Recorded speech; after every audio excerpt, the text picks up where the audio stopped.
are now in session with Chief Commissioner Michael McDonald, Commissioner Leanne Fitch, and Commissioner Kim Stanton presiding. Bonjour tout le monde. Hello, everyone. Good morning. I want to first acknowledge that we are in Mi'kma'ki, the ancestral and unceded lands of the Mi'kmaq. I also want to invite us all to be inspired by the memories of the lives taken, their loved ones, those injured, and the communities. May that always be our motivation and inspiration as we move forward with these important hearings. You know, one of the things that is gratifying about living in Nova Scotia and indeed in Canada is that after this mass casualty and we began our work, nobody really said no to us for any requests we had. People, whether we were hiring our team members or otherwise, people were anxious to help. We're anxious to step up and do what they can to help. And today is no exception. Without hesitation, when we ask people, not just in Nova Scotia, but outside Nova Scotia, to help us with our work, it's always a yes without hesitation because they care. And as we discussed yesterday, next week we will begin sharing with the public our foundational documents, beginning with with Portapique and what happened in Portapique on April 18th and 19th, 2020. And we indicated that that's not going to be easy, and we will continue to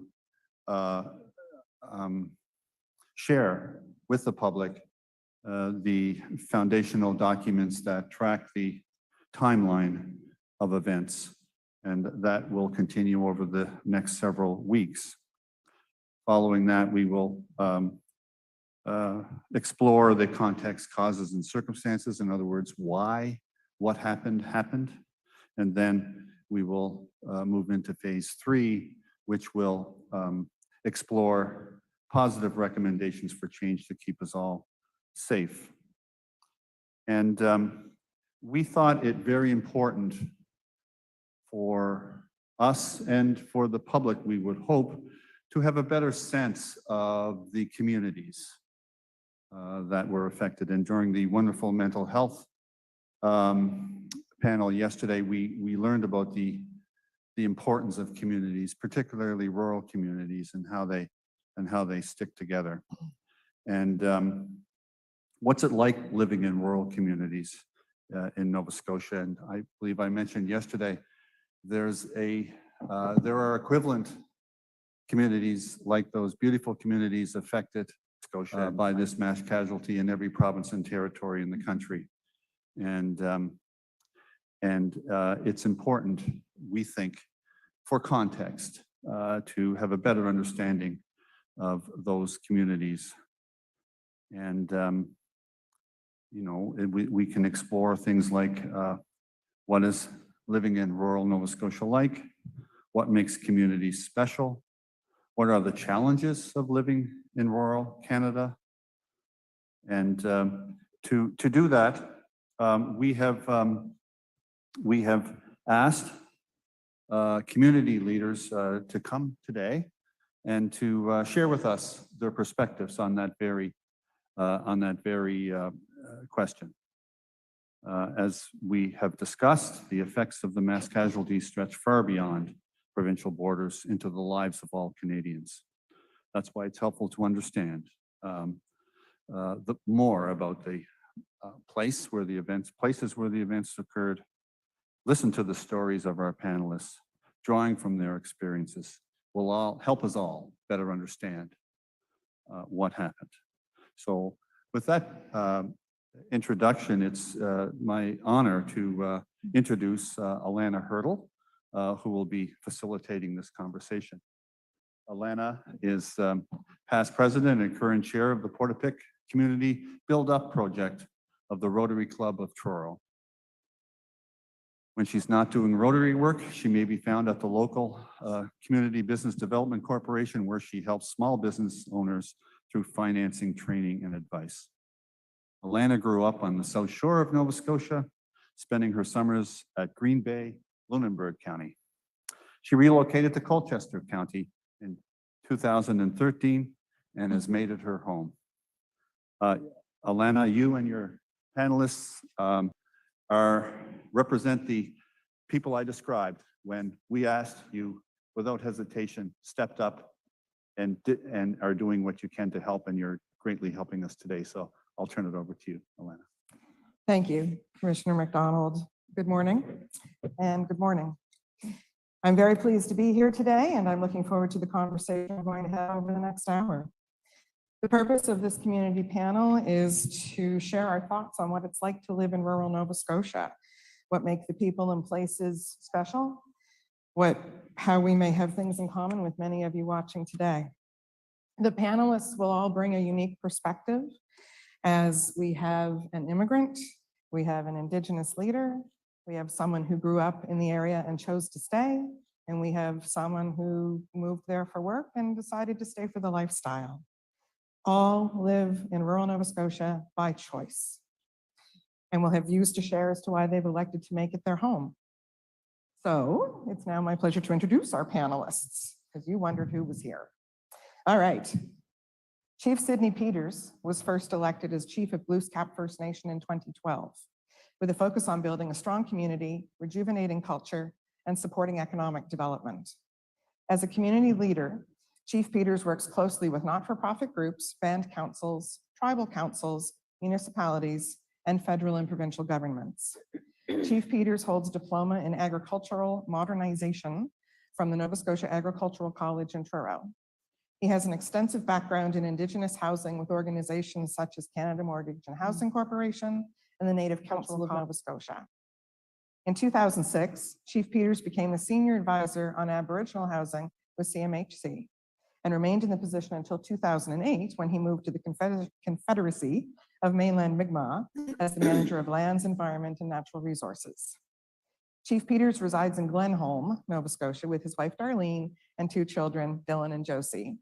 Together with his council colleagues, Chief Peters hopes to instill a sense of pride in all community members inside and outside of Blues Cap First Nation. Mary Teed is a social worker from Masstown, Nova Scotia, and the Executive Director of the Colchester Adult Learning Association, a community learning organization that delivers literacy and essential skills programs for adults in Truro and Colchester County. Mary was one of the organizers of the online vigil Nova Scotia Remembers that was held following the mass casualty. She also co-created the Moms Stronger Together fundraising group, which supported families over the last 2 holiday seasons, and will be fundraising to support the Hearthaven Memorial Park in Debert. As a friend and fellow community member, Mary is committed to helping our communities, and she truly believes we are stronger together. The Reverend Nicole Uzans is an Anglican parish priest and chaplain with the Canadian Armed Forces Reserves. She has served in several churches across northern Nova Scotia and has been active in community theater, sport, and refugee settlement organizations in these communities. She is a past pilgrimage coordinator with Camino Nova Scotia, responsible for planning and leading multi-day walking pilgrimages in communities from Annapolis Royal to Inverness. As a rural minister, she is often called upon by families and community groups to lead in times of sorrow as well as celebration. Her close connection with people and place has given her unique insight into the histories, cultures, and spiritual well-being of small communities. She now lives in Wolfville, Nova Scotia, with her wife, the Reverend Penny Nelson. And last but not least, Dr. Ernest Caranchi is an astute entrepreneur with colossal experience in export, import, and logistics. Ernest has a doctorate degree in post-harvest plant physiology from Dalhousie University and over 10 years of professional and industry experience in food safety and proper handling, including processing, storage, and transportation. He brings on board the needed direction and expertise to provide well-guided, quality, and fast cargo handling services to clients across the globe. Ernest emigrated from Ghana in 2010 and lives in Truro with his wife Anita and their 2 small children. Welcome, panelists. All right, let's do this. So the first question I'm going to ask today, I think, will be for Chief Sid. And it is, many Canadians choose to raise their children over generations in rural communities. Please describe the sense of pride you've encountered and what it means to call this region home. Thank you very much, Alana. I just wanted to say it's an honor for me to be here. I think it's important for everybody to be aware of, who the Mi'kmaq people and where we come from. And of course, we've been here for generations upon generations for the past 13,000 years. So we haven't actually left. But in regards to the region, we're so proud to call this land the land of the Mi'kmaq. And like the commissioner mentioned this morning, how important it is to understand about the unceded lands here, that's been set aside for the Mi'kmaq people. And it's important to know that, over the years, even back in 1752, when we talked about the Treaty of Peace and Friendship and how important that is even today, we welcomed, people that come to all the shores across the province, and welcomed them here to Nova Scotia. And again, we continue to do that on a regular basis. And as you know, on October 1st, we celebrate Treaty Day. And I think that's so important. And I think the other thing to realize too is living in rural areas, it's a beautiful spot, that's for sure. And the reason we're so proud of the land here and over the years is how nice and how Mother as Nature has provided for us over the years. And we see all the natural resources that's taken and how important it is, for survival. And it's, it helped a lot of our communities out, especially in the rural areas. We talk about the fisheries, we talk about farming, there's so much out there. The other thing I think we should be aware too, in regards to talking about living in rural areas, as you know, the reserve creation many years ago, a lot of us never had much choice where to go. It was kind of, here you go, here's land set aside for you.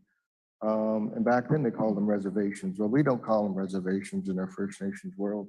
We call them communities, because really the majority of them are all families. And that's the important part of our communities. It's pretty well basically all about families. And that's what created some of our communities. But having said that, there's about 60% of us that live off reserve. For example, my parents decided to leave the reserve back in the early 60s.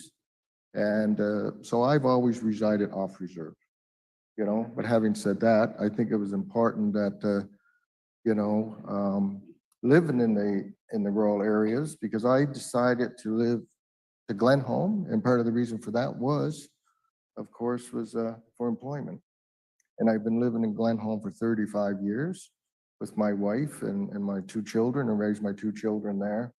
And I just love the rural area in the sense that it's such a community. Again, it's like a big family, an extended family. Our children, and they go and they play together in the backyard.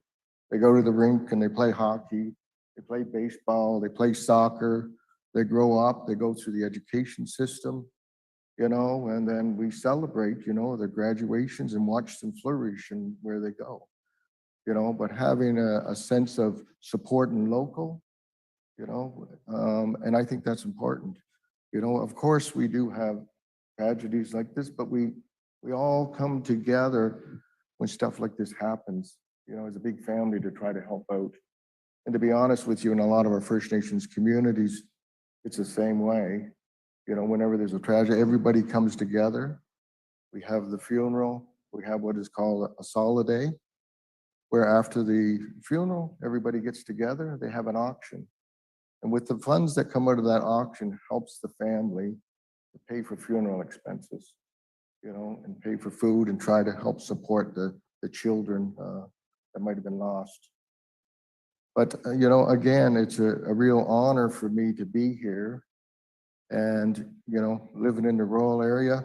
So nice to wake up in the summer after you mowed your grass, you smell the grass, You know, you hear the birds and you see the sun and, you know, and watching the children just play and watching them grow. And it's not a real fast pace. So I just want to say I just love living in the rural area and I think it's a great spot. Thank you. Thank you, Chief. Mary, have you got anything you might want to add on to that? You've been a country girl your whole life. Sure. And I guess just following up with what you said, Chief said, you know, from people who have always been here to the people that came by choice or quasi-choice, depending on how far back we go. But I chose to live in Masstown, which is 22 kilometers away from Portapique, where this horrible massacre began. And also, I think you're right. People choose to come to these rural communities because it's home. It has a sense and a feeling of home. And as you said, family. Sometimes we leave, sometimes we come back, but we always come home because there's no greater feeling than to be at home. And in regards to why we're here, the massacre that took place really got in, you know, in COVID, got in the way of rural communities doing the things that we normally do, which is, you know, you go to your neighbor, you go to your friends, you make a casserole, you have a function where you're raising some funds and gathering people together. We didn't get to do that. So it's great to be a part of a small rural community, but I think we do need to recognize that there's been a stall that's made things extremely difficult. Thank you. Excellent. The next question I think I'm going to tackle. It is, what are some of the unique characteristics of the communities in this region? Well, I would challenge that all the rural communities in Nova Scotia are unique in their own way, but this part of Nova Scotia is interesting because we have both mountains and ocean, and we have the Bay of Fundy, which has the highest tides in the world. Google that. It's a place where, you know, growing up, we didn't lock our doors. You didn't lock your cars. You knew who your neighbors were and you trusted them. I hope that we still live in that place now. You wave at people on the road when you're driving, people you don't know, you wave. You say hello to strangers on the sidewalk when you're walking downtown. It is a friendly, welcoming place. There's definitely a slower pace, including the internet service. Cannot deny that. There are some challenges as far as technology goes once you get outside the city. But I think the slower pace is what a lot of people are looking for. It's not so hurried. You know, there's jokes about rush hour and you see birds on the shoreline because that's as busy as it really gets. The other thing that I really love is directions by landmark. And we talked about this on the way up in the car.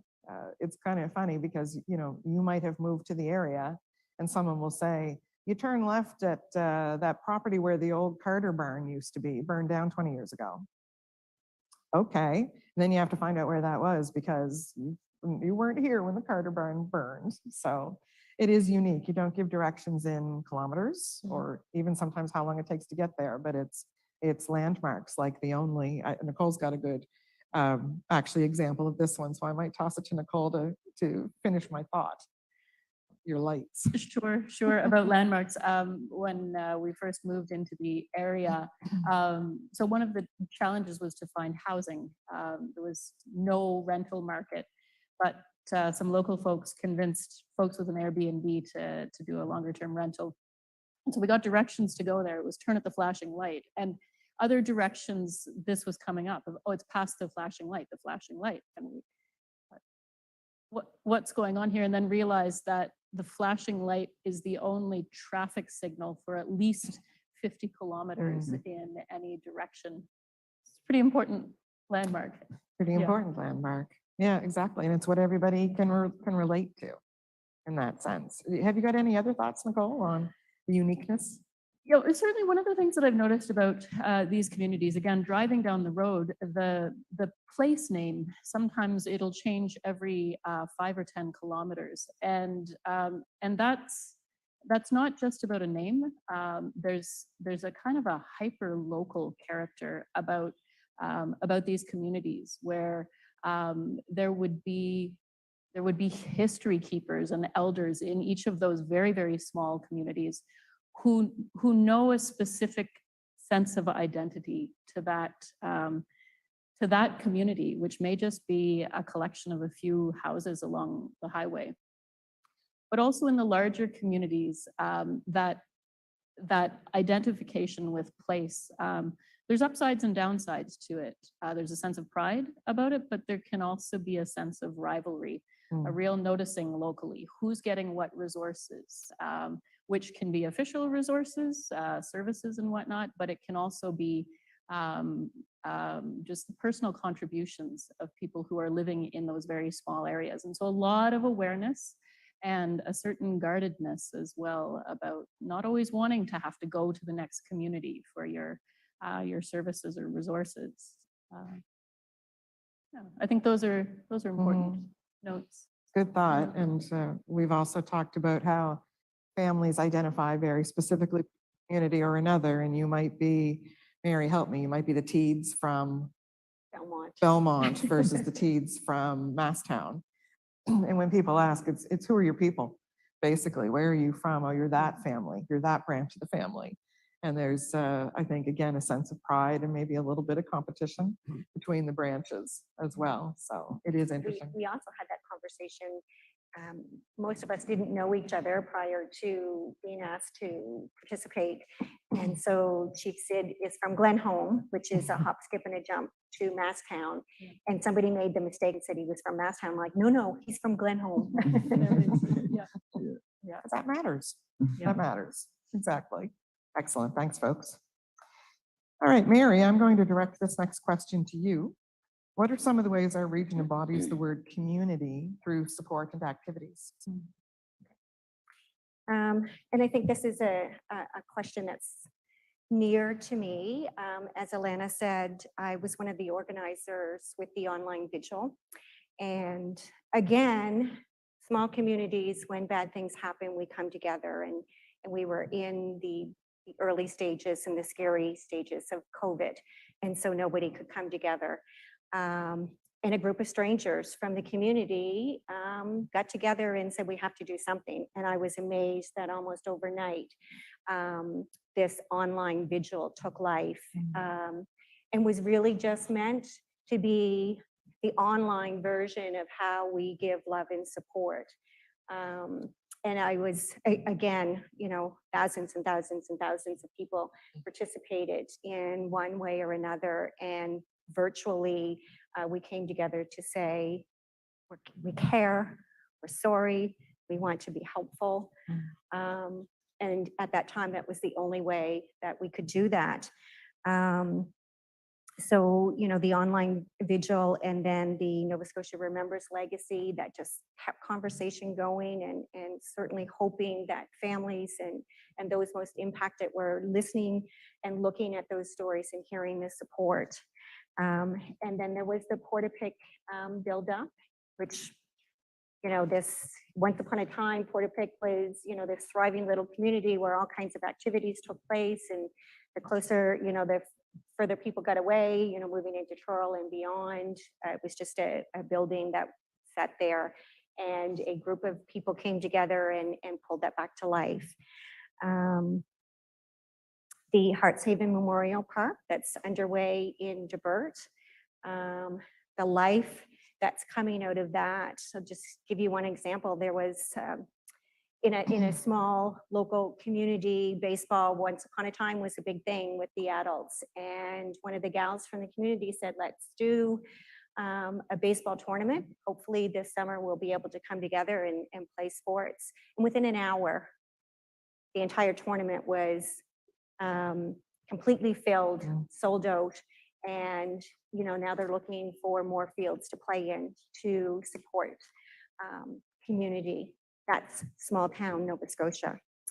A group of my friends and I pulled together, having motherless friends, and inspired by them and in honor of the mothers that were taken from us in April of 2020, Mom Stronger Together. And our whole purpose is to support family and support communities. So individually, collectively, organizations, groups, that's the kind of support and activities that happen in small town Nova Scotia. And I also want to continue to bring it back, why us, why now? We're here because of a horrible tragedy that took place. And I do want to say that, when we came together, there was an elephant in the room amongst us, and we all said, why me, why us, why now? And all of us, I think our first question was, what is the impact of this, my speaking, your speaking, going to have on the people that were closest to this tragedy? And I have a friend who was greatly affected. And I said to myself, I need to go speak to that person. And I drove by his house 3 times before I could stop. And I have to go back to the COVID thing, we're stalled. Normally, we would have bumped into each other probably, 40, 50 times in the community at a baseball game or a hockey game. And, we would have said those things, I'm sorry for your loss, I hope you're doing okay. But 2 years later, it's as fresh as it was the day it happened. So that's a big impact on our small communities that just want to come together and be together. Having met these folks as well, I just want to, finally say, community is family. So. Thanks, Mary. Ernest, have you got anything you'd like to add to that? Yeah, thanks, Alana. For me, whenever I think about community, it takes me back home, Ghana, because that's where I was born, raised, knew everything about the community. You knew everybody in the area, the kids you played with, you knew their mom, dad, you knew their sibling, everybody knew each other.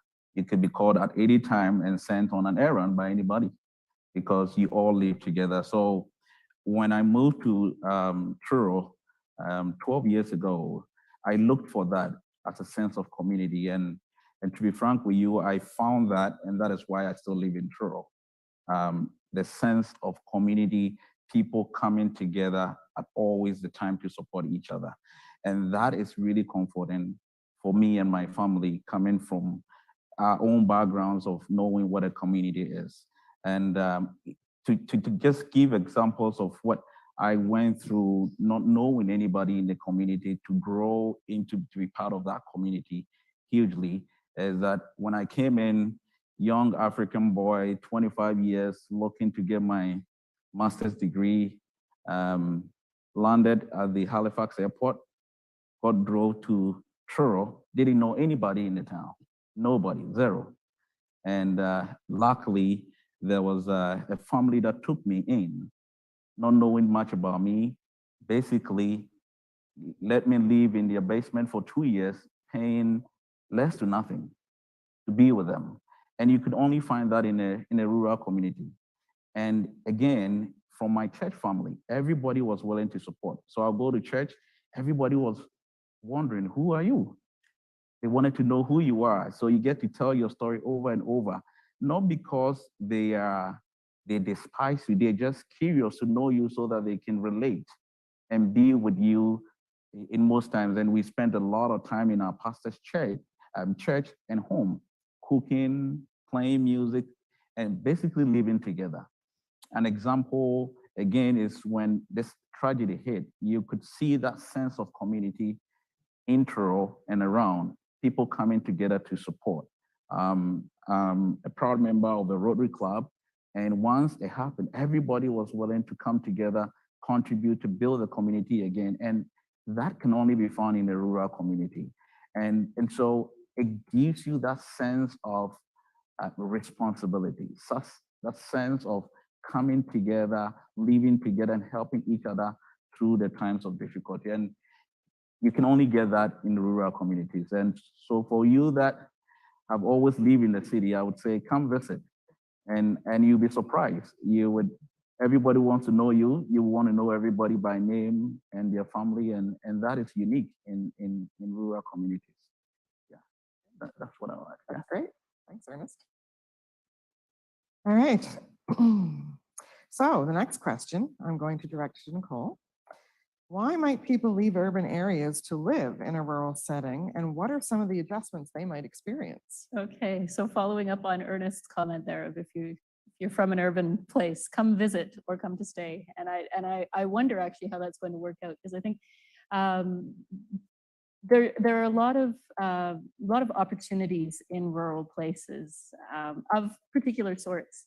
Chief Sid was talking about the importance of the land, the extraordinary beauty, and that just, it can't be described. And it's enough to change people's lives. You know, I think of artists of my acquaintance who had been living in New York City, but because of the quality of light in this part of Nova Scotia, made that move. Still do a lot of their work out of New York City, but are living in northern Nova Scotia. People move from very different ways of life to go after the ideals of, you know, backyard livestock, or having some woods out back where you can build a dirt bike track for your grandkids, or finding one of those sort of falling down old houses in rural Nova Scotia that you can learn renovation skills and put your hands to building a place of your own. Comes with challenges, there's no doubt about that. I think people who come to rural areas and stay appreciate the privacy, appreciate the spaciousness. You can stand on your doorstep and see the Milky Way. But if people haven't experienced that before, it can be terrifying as well. The depth of the darkness on a winter's night that starts at about 6 o'clock in the downtown of whatever village you're in.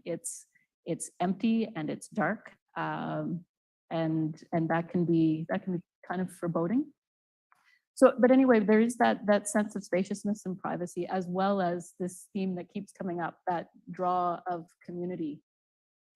I'll describe when we were looking to buy a house. There was one for sale by owner. We happened to know the owner a little bit, and he took us through the house, and then a few days later we wanted to see the house again. He said, here's the key. Go through the house as many times as you want, bring whoever you'd like to see it. If you decide you're going to buy the house, then you'll keep the key, and if not, you'll give it back.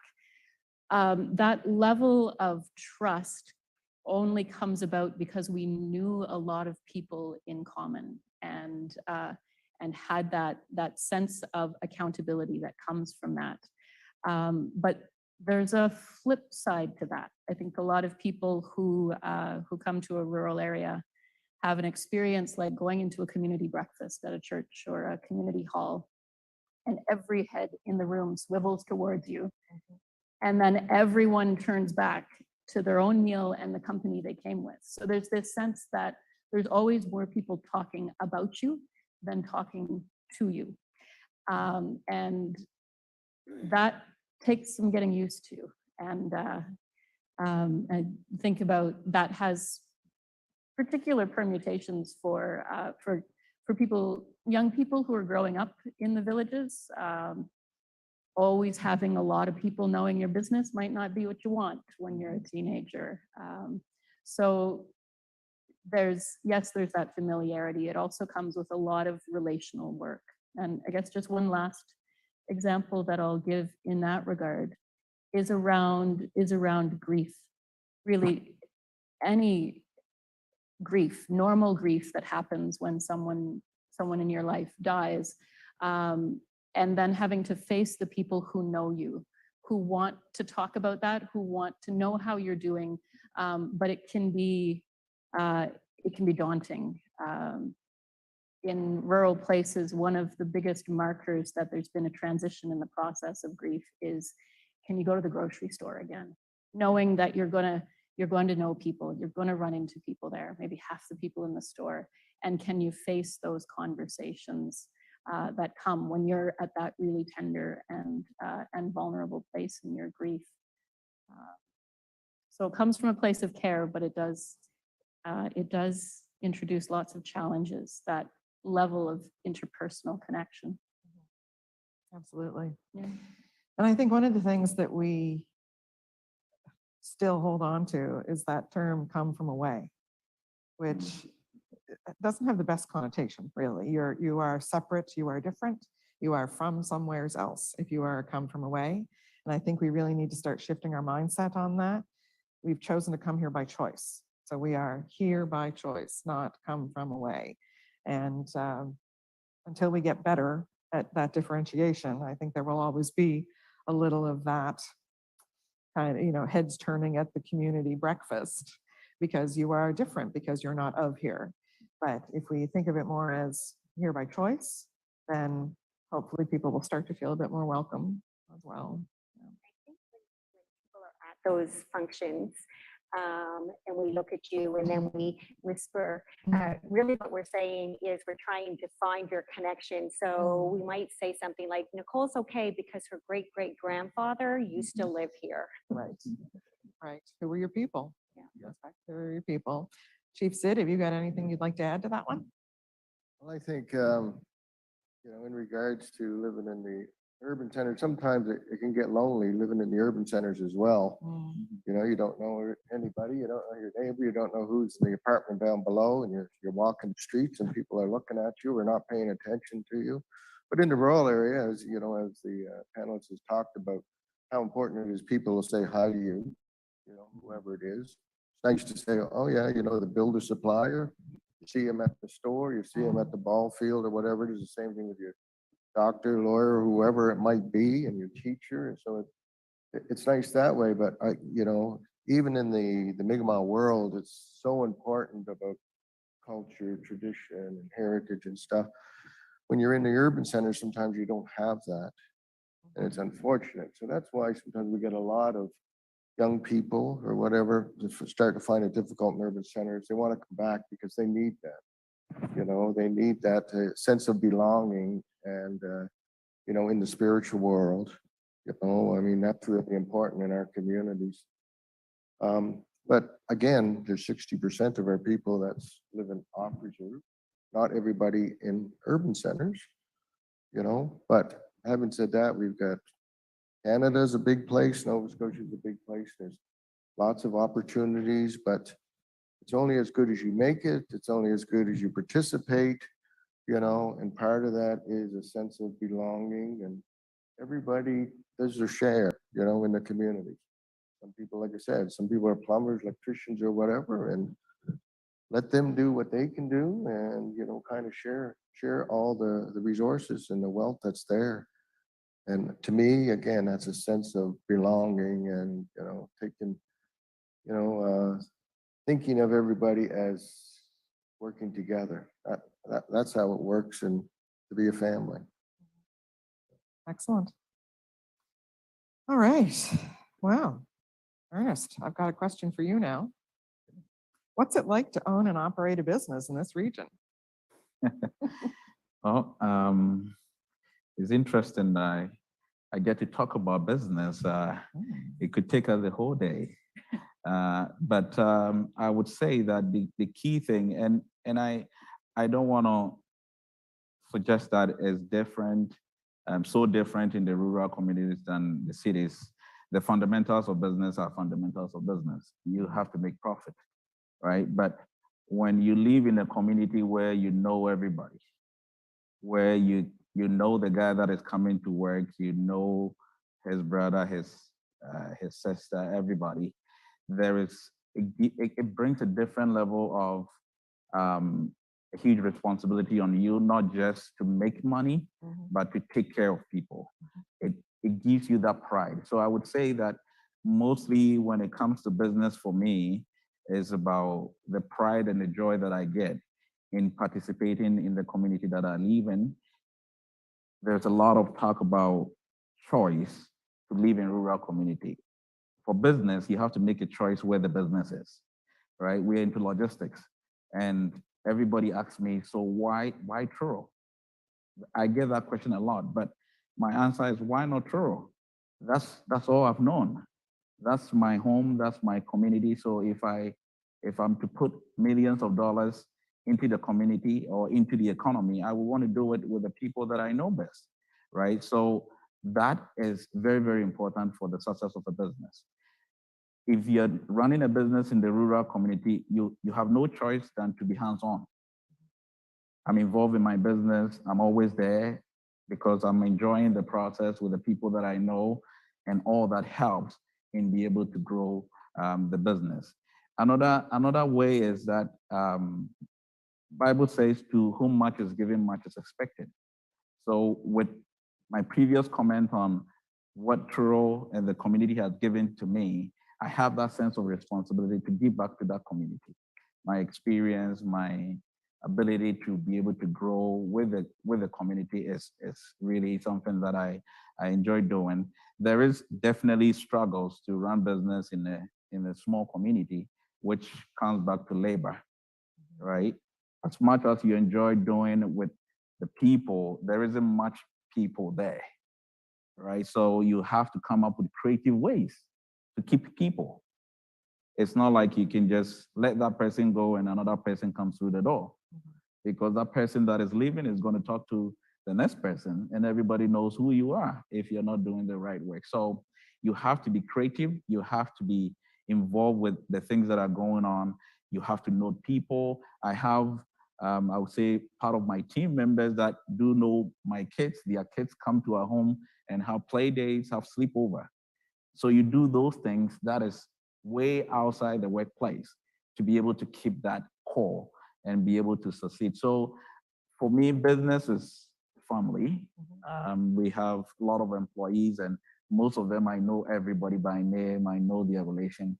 And the key thing in the community when it comes to business is that you will see a lot of generational experience. So there's a lot of businesses that are surviving or that are still in business, not because of the profit making. It's been there for years.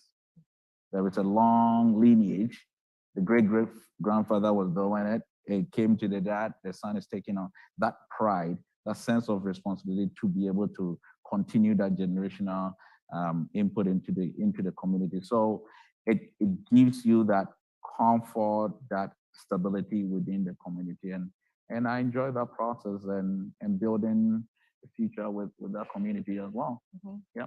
We're happy to have you here. Oh, Absolutely. always. You mentioned challenges, though, and labor market certainly is one of them. It's tough to find people. And then in our region, where there's no public transportation, it's also tough to get people there, because not everybody has a car. Not everybody can afford a car.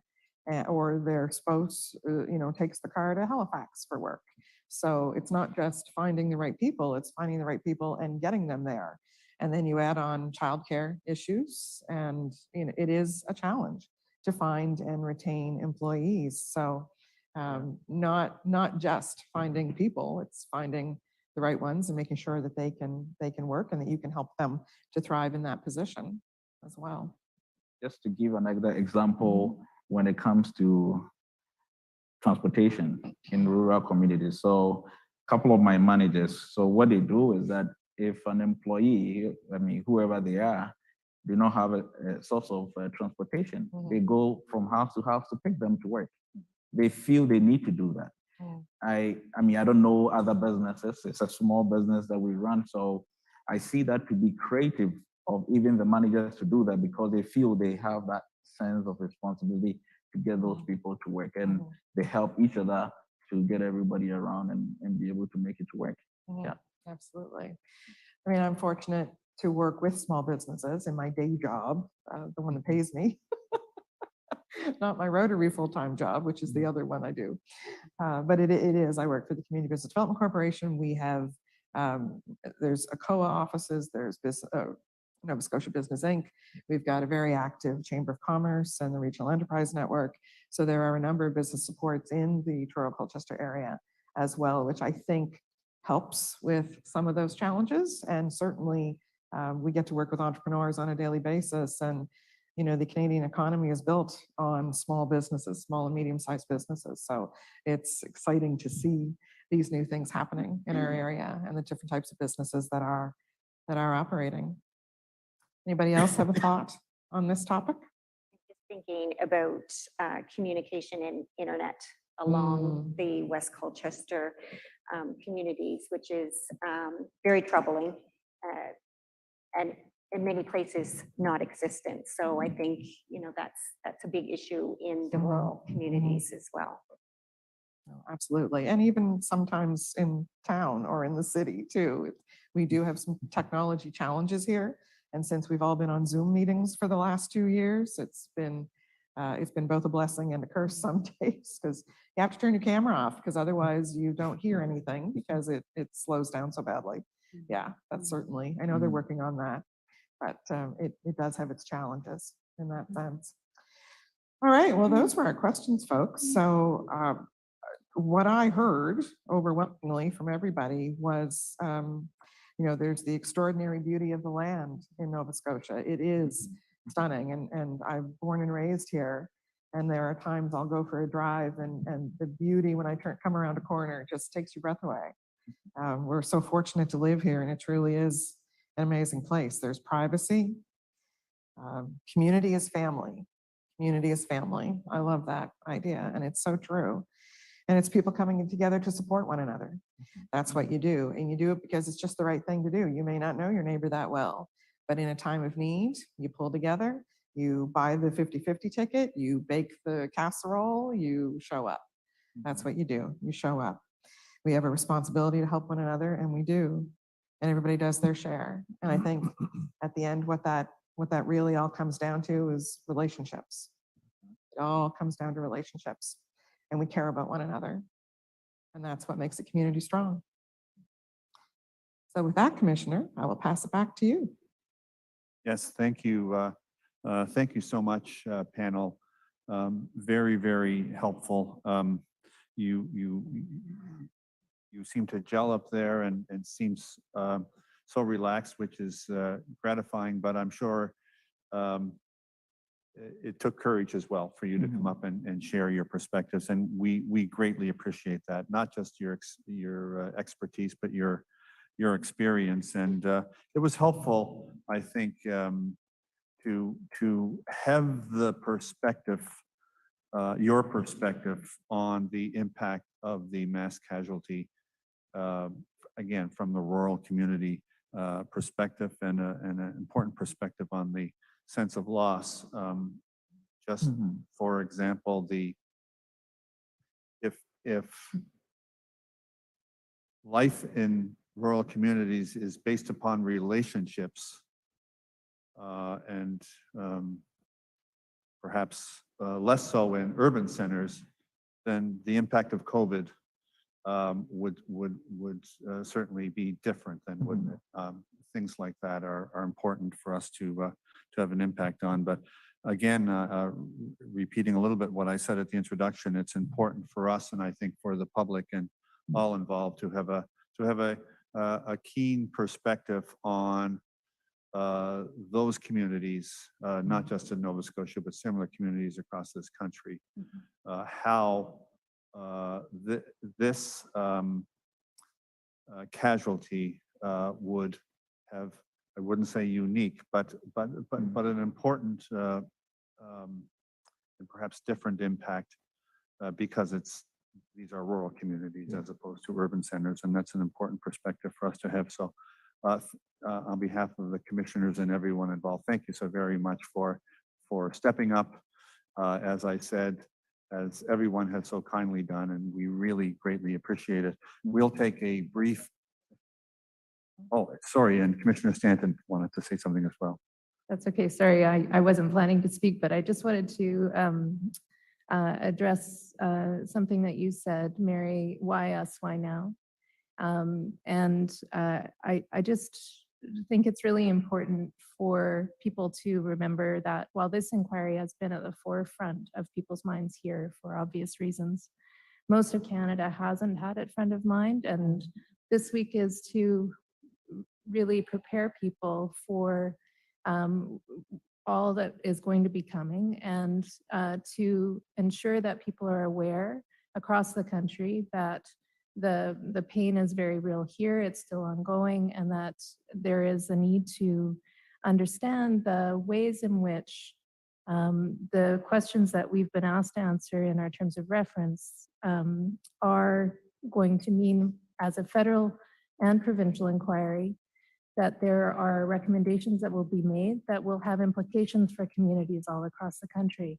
And so to remind people that the communities here are reflected across the country is important, but also the importance of the rural context with respect to some of the things that you touched upon, the internet connectivity, the distances between places, how dark it is at night, the kinds of factors that you are aware of because you live in these places are very, very helpful for people who are unfamiliar with this topography and geography in these communities to understand, but also that sense of community.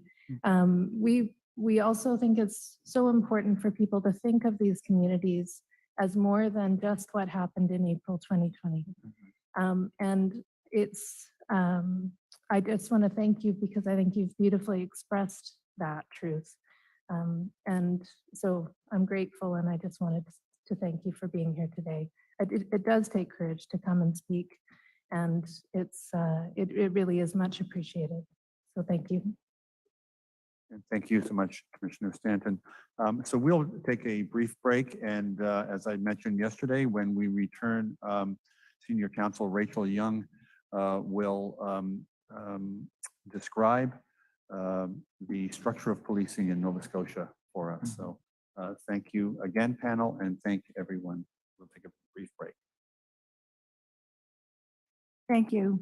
The proceedings are now on break and will resume at 11 a.m.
Okay. Do I have audio?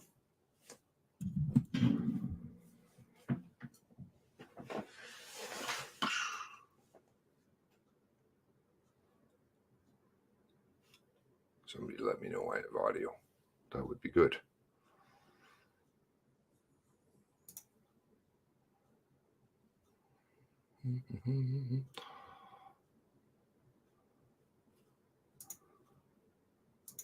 Okay, so they're saying that it's going to be 11 o'clock. So what is that?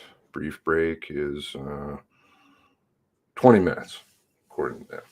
It's good if you just keep track of all of this. I think this is a process to watch, because this is what has been going on with our society, right?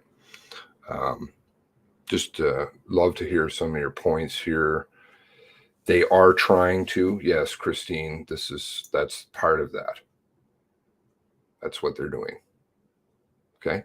So don't allow yourself to go into the tune out. It's very hard, but even the slightest pieces of information that we will get, we can use those, and we will get them. And there's a permanent record of it. So I would suggest possibly even downloading everything that they give, because one day, maybe you might want to ask them why they didn't want to get into things.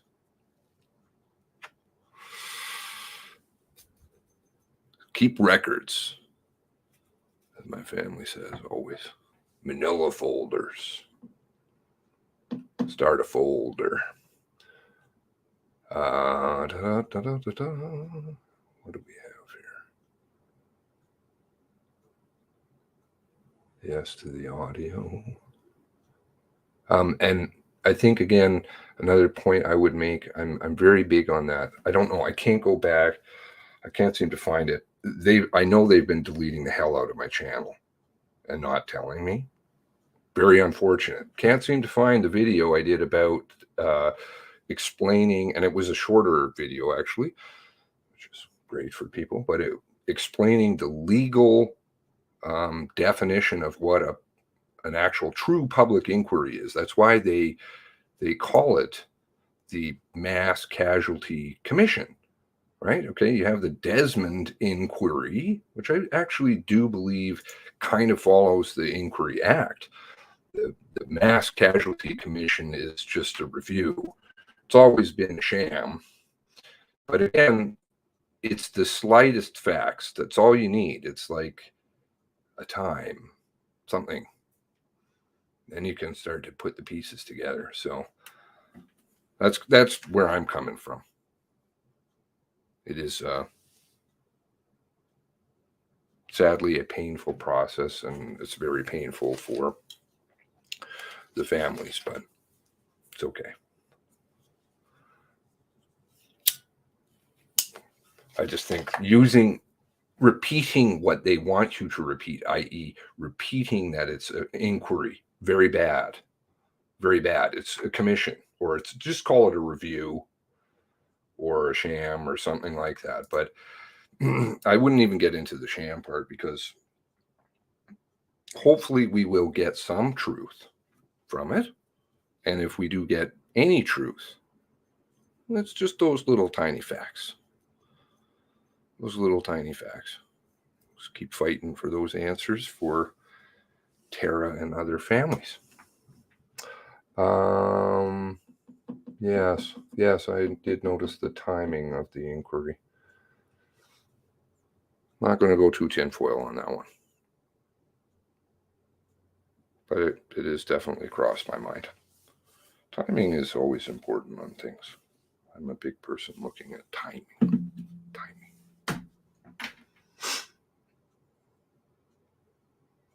That's the best we could find in Canada, says John. Howdy to everybody.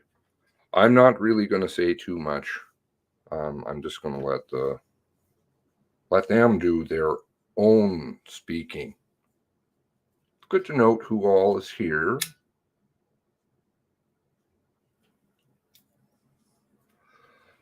A lot of connections. We can talk about that one day. Are they checking polls to see if they're winning, who's winning elections? I don't know. I'm just going to try and stay on the commission, basically. God knows, over the last 2 years, I've been wanting to do so many videos on different things. I do have one video I do want to do about something else, though. Oh, you sent me a text. Okay. Notice also today they cut short by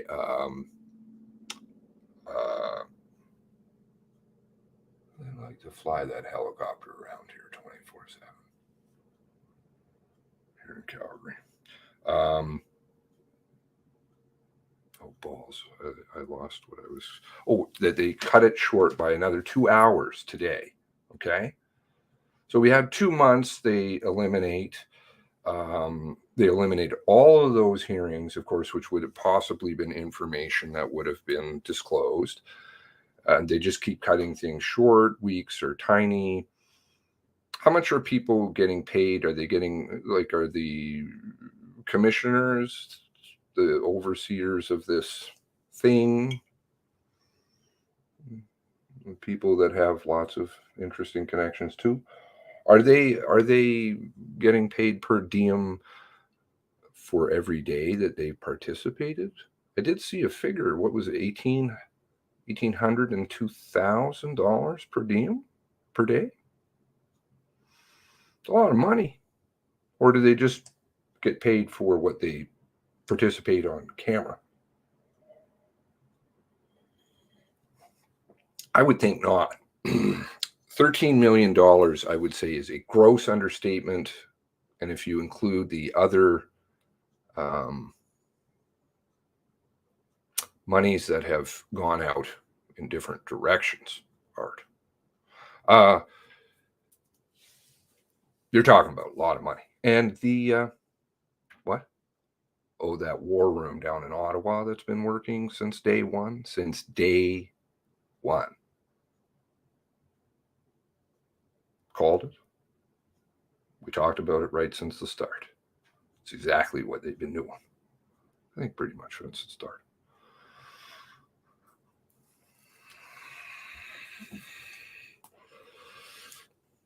And most everything we've called has been true. I don't know actually what we have said that hasn't been. So good. Good to stay on facts. Another break. I do have yesterday's show. I was thinking of live streaming it at the time. I just didn't know how much interest there would be. But I did record it. So, and I encourage those of you, download everything, put it somewhere safe. Maybe all the videos that we've done, perhaps. You can come back and tell me I'm a stupid ass about something. That would be great. Hello, Terry. I didn't get to say hello. Oh, good morning to everybody. Good. Gary, Terry, Sad, Nova Scotia Citizen, Donna, Pioneer. Of course, our good friend Tara, Space Explorer, Chiang, Peter Biker. Not sure if I've seen you, Peter. Welcome, welcome. My memory, though, is a bit shady. Nova Scotia, Blue Nose. Hello.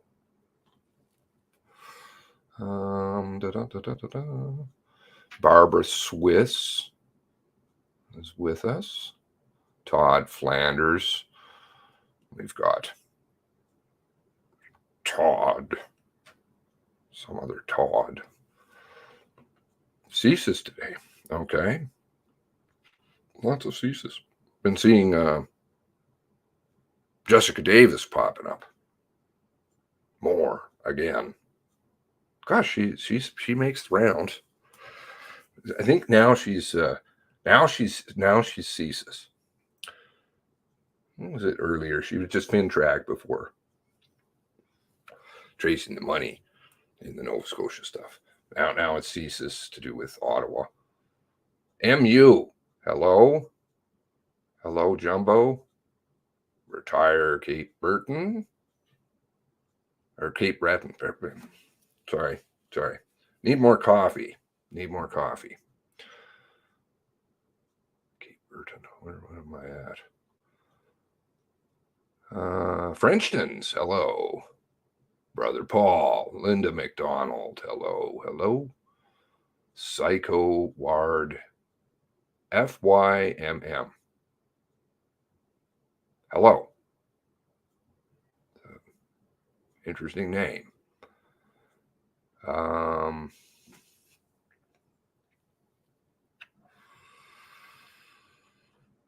Hopefully I'm getting people here. NS44. Hello. Nikki Lewis. Truth and All. Turd Ferguson Jr.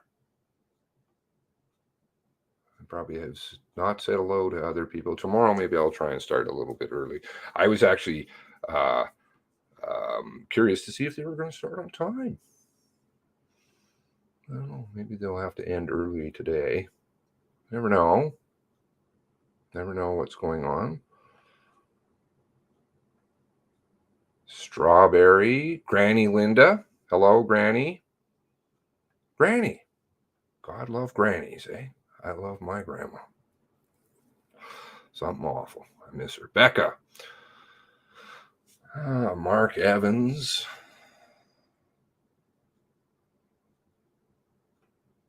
It's snow. It's snow. Word salad. They're just throwing that out there. I think I saw that. Granny. I think Granny said that. Alex McLean. That's why there was that after. That's what it is. Just to lose you. Just to lose you. It's like a really bad movie or something. Don't get lost. Don't get lost. It's all part of the psychological warfare. Just stay on target. Figuratively. Nobody ever advocates violence. Countryside. Okay, have I got most people here? Jill Valentine. Sorry, I'm scrolling way back. Just trying to get names. I always like to say good morning. RD, because you all are great people. Carla, hello. Probably I lost half of you. Oh, Nosy was here. And the psychological warfare worked. I believe the information will possibly come looking at the schedule. Let's see here. Is that what we want to do? Here. Information will come potentially. We may have 2.5 days to 1.5 days of information looking at the schedule of the 6. The rest of it, I suspect, but don't know, will be snow. Sadly.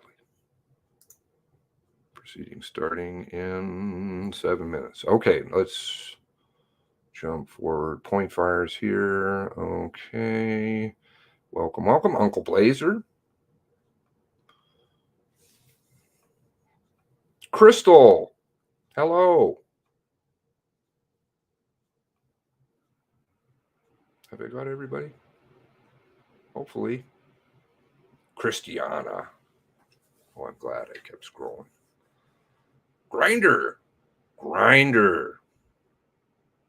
How you doing, Grinder? Right turn Clyde.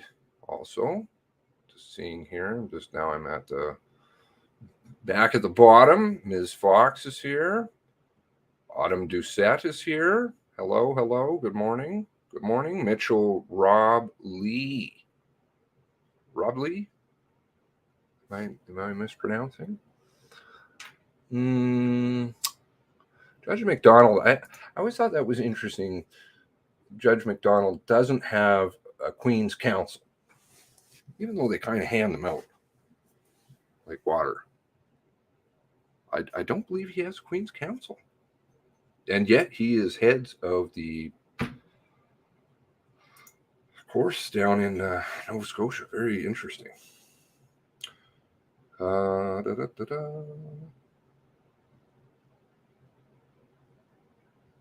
McCover-up.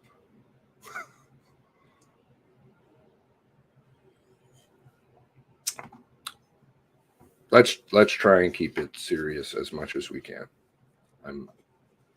I don't want to fall into that hole either, where we're just belittling it. And there's going to be something. Okay, I think they're coming back, and looks like I'll get out of here. Late start too by 15 minutes. Okay. I thought it was kind of on time.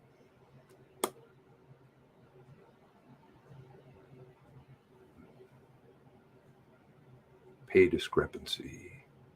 Book deals. Lots of books and art. Playgrounds. Audits one day. Linda M.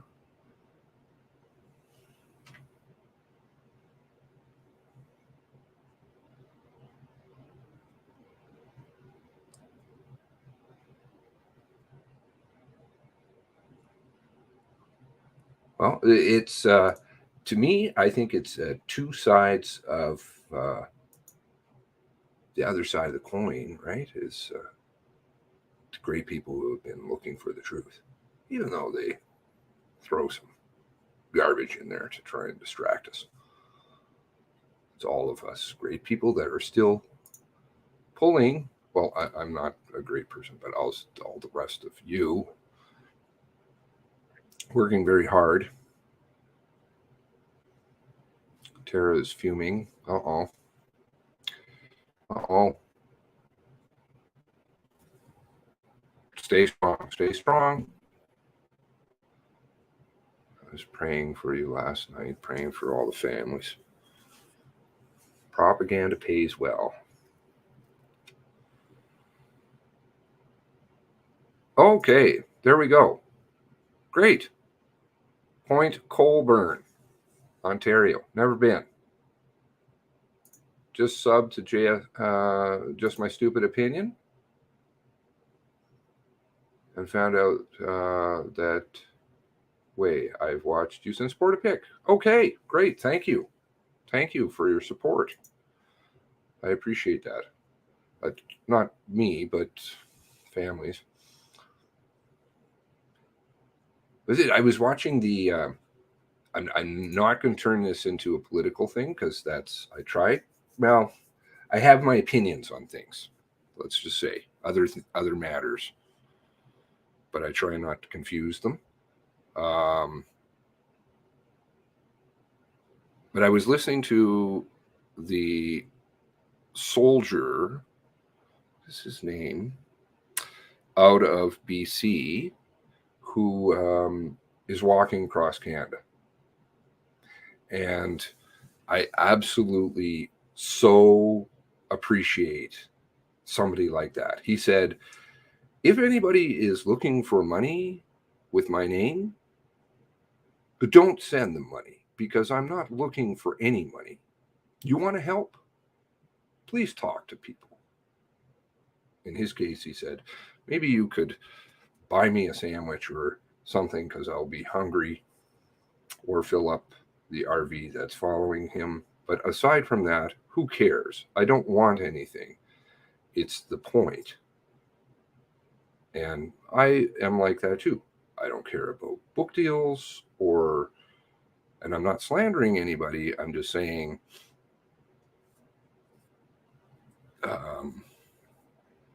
books or documentaries or things can tend to cloud things.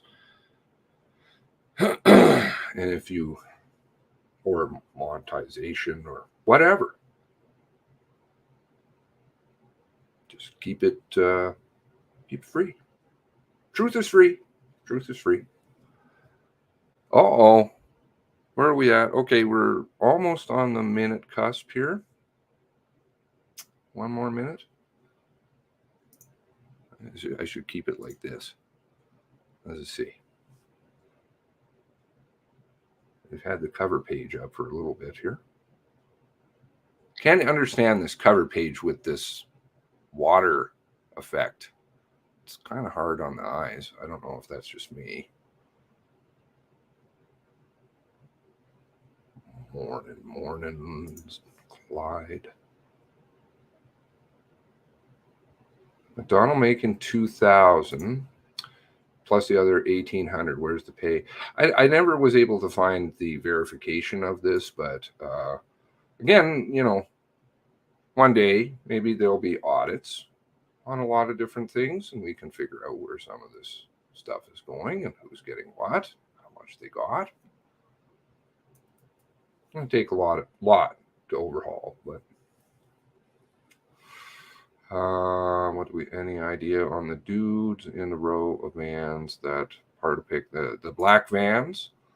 That might be related to all of the other federal agencies that were involved, ones that they didn't disclose. I guess you can kind of maybe piecemeal that one together. Distracted by honk honk. Yes, the honk honk is hopefully nobody has been negatively impacted by any of that.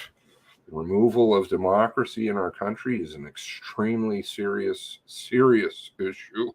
Because you can do this. Okay, I think they're coming back. I hear walking.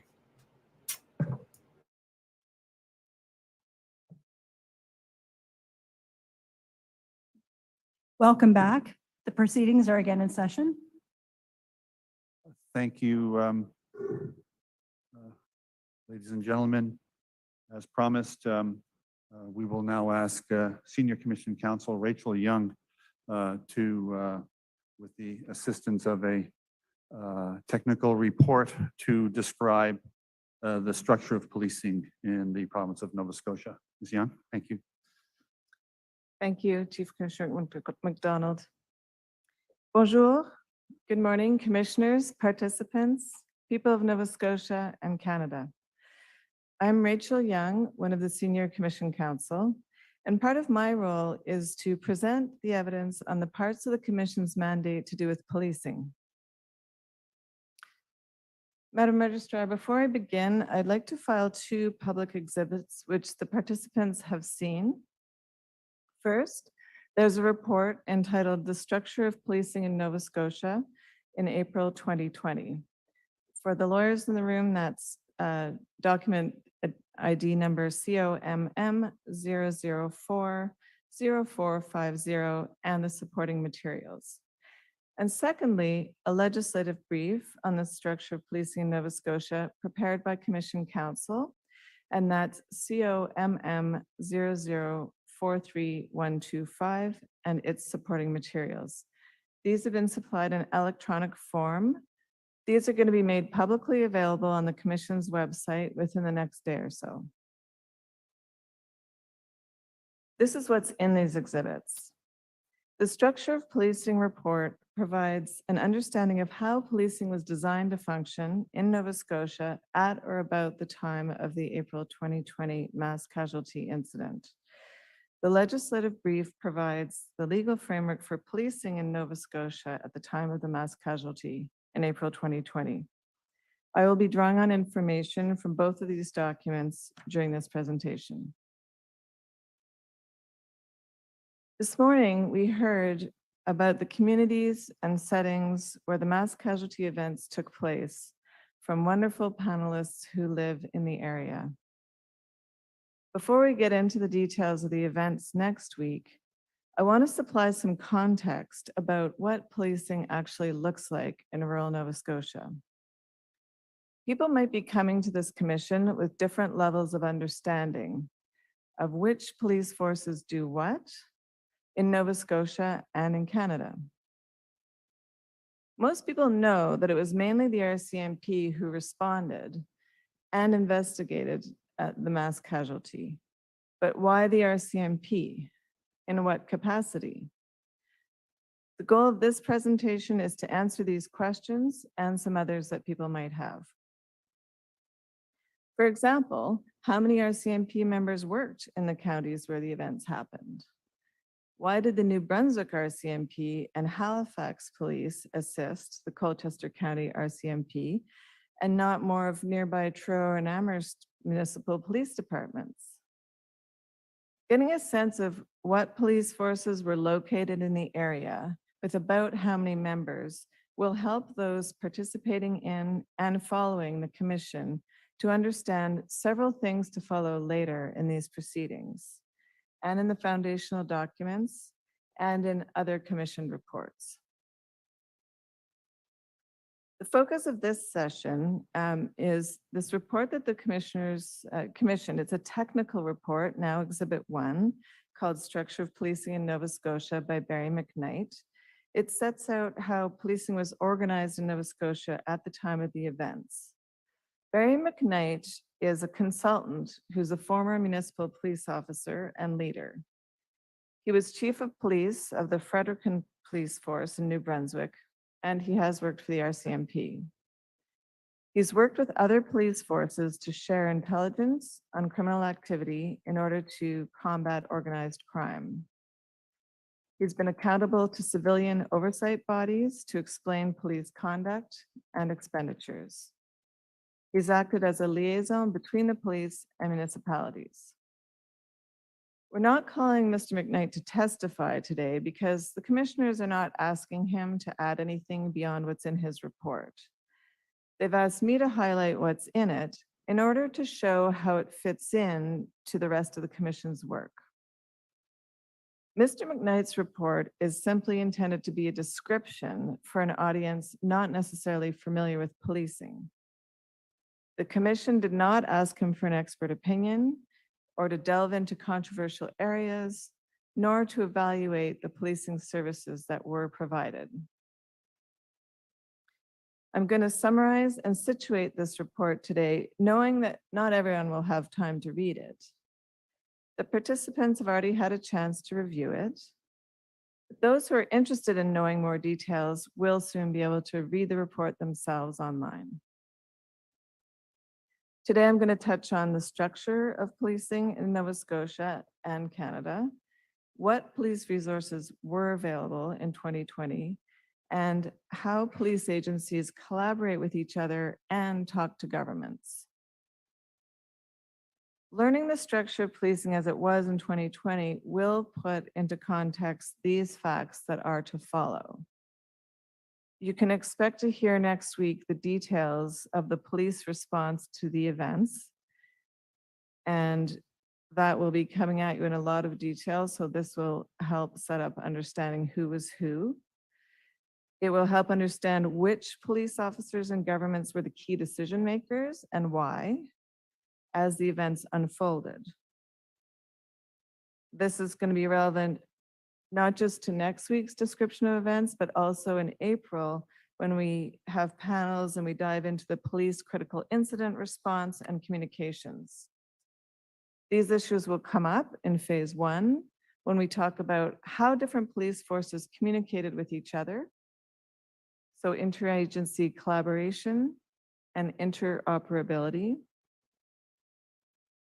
In phase 2, whether they communicated as they should have. And in phase 3, whether police communications can be improved in the future. Today's presentation will also help understand later evidence about how provincial government decisions impact policing in Nova Scotia. How many police officers were and need to be trained in what skills and why? Who governs and oversees police forces?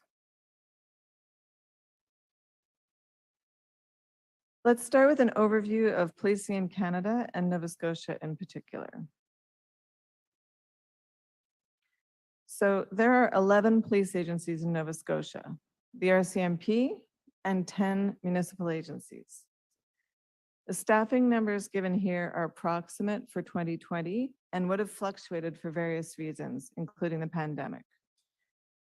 The biggest police agency is the RCMP, with over 1,400 employees, and the smallest is Annapolis Police Service with 4.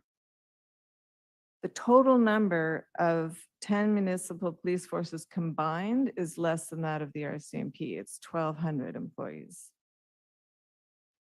About half the population of Nova Scotia is policed by the RCMP, but people are policed by the RCMP in one or more of its 3 different roles.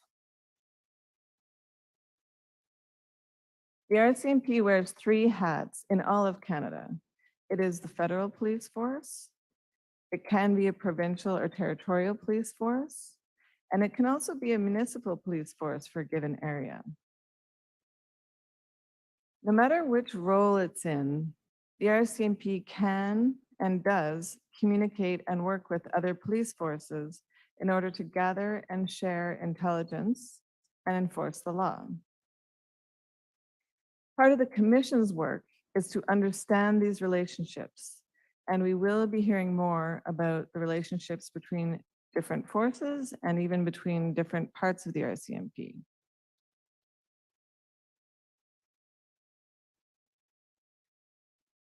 Canada-wide, the RCMP is the federal police force in all of Canada, as set out in the Royal Canadian Mounted Police Act, regardless of whether it serves also as the provincial police force in a given province.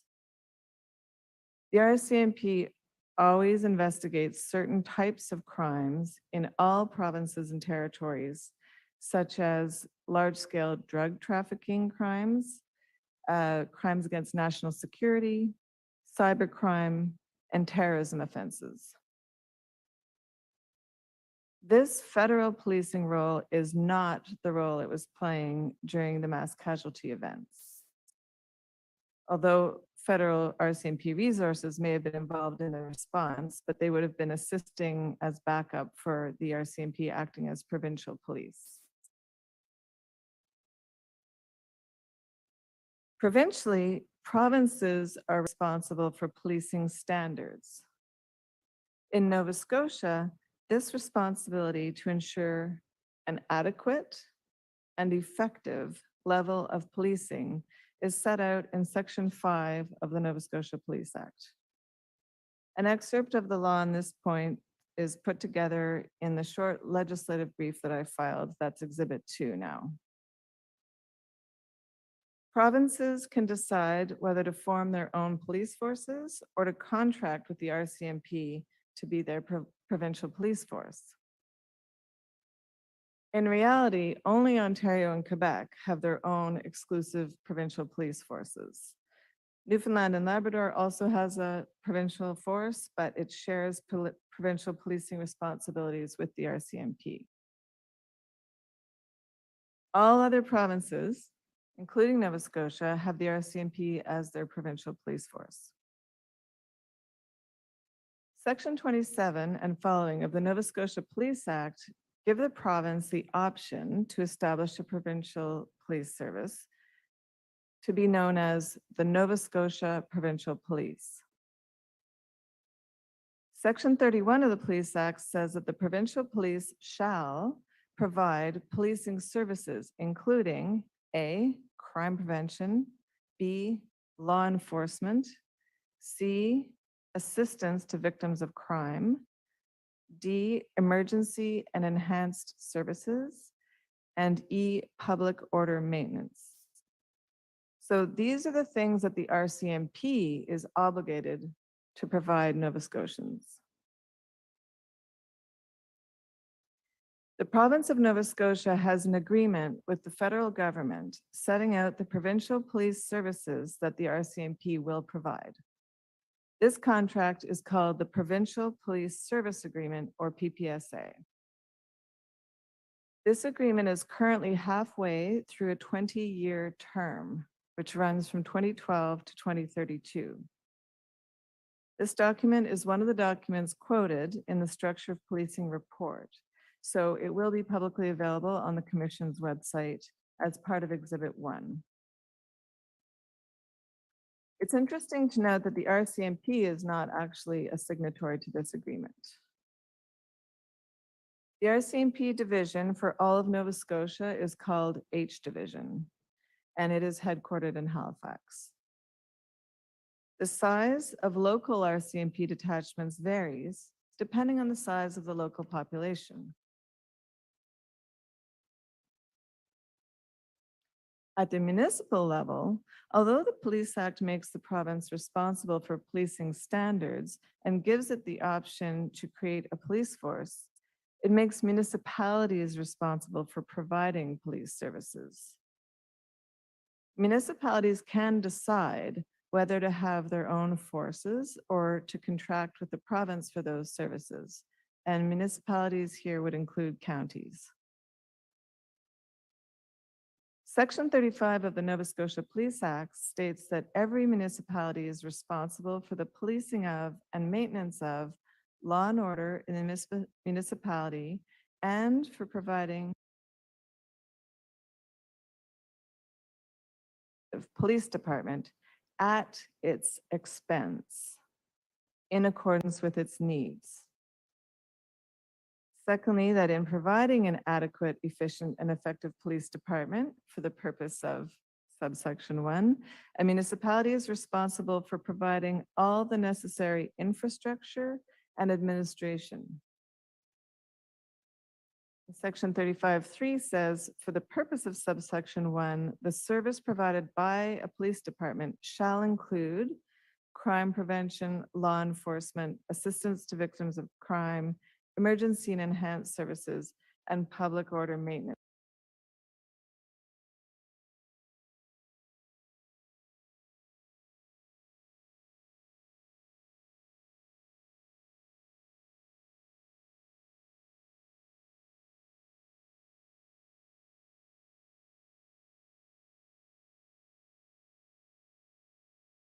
Six of the Police Act gives Nova Scotia municipalities options to decide what police force they want. Municipalities can form their own municipal police department. They can agree with another municipality to use their police department, or they can agree with the RCMP that it can be their municipal police force, or it can discharge this responsibility by any other means, as long as it's approved by the Provincial Minister of Justice. Indigenous communities can enter tripartite or three-way arrangements between themselves and the federal and provincial governments. And in Cape Breton, there's a four-way arrangement involving the Cape Breton Police as well. The Police Act allows for the appointment of Aboriginal police officers. So there are different cost-sharing percentages for municipal policing, depending on the size of the population. And those are detailed in the PPSA and in the Structure of Policing report. And I won't go into detail on that now. In a nutshell, the size of the community affects the options for policing. The fact is that very small communities often do not have the tax base to support their own municipal police force. Under the PPSA, policing in communities with a population of fewer than 5,000 people is paid 30% by the federal government and 70% by the provincial government. The province then bills back the municipality for the policing service. This 70-30 provincial split is the most common policing cost breakdown in Nova Scotia. As you can gather, there are realities, there are economies of scale involved in using the large RCMP service to police rural areas or small municipalities, as described in some of the documents cited in the Structure of Policing report.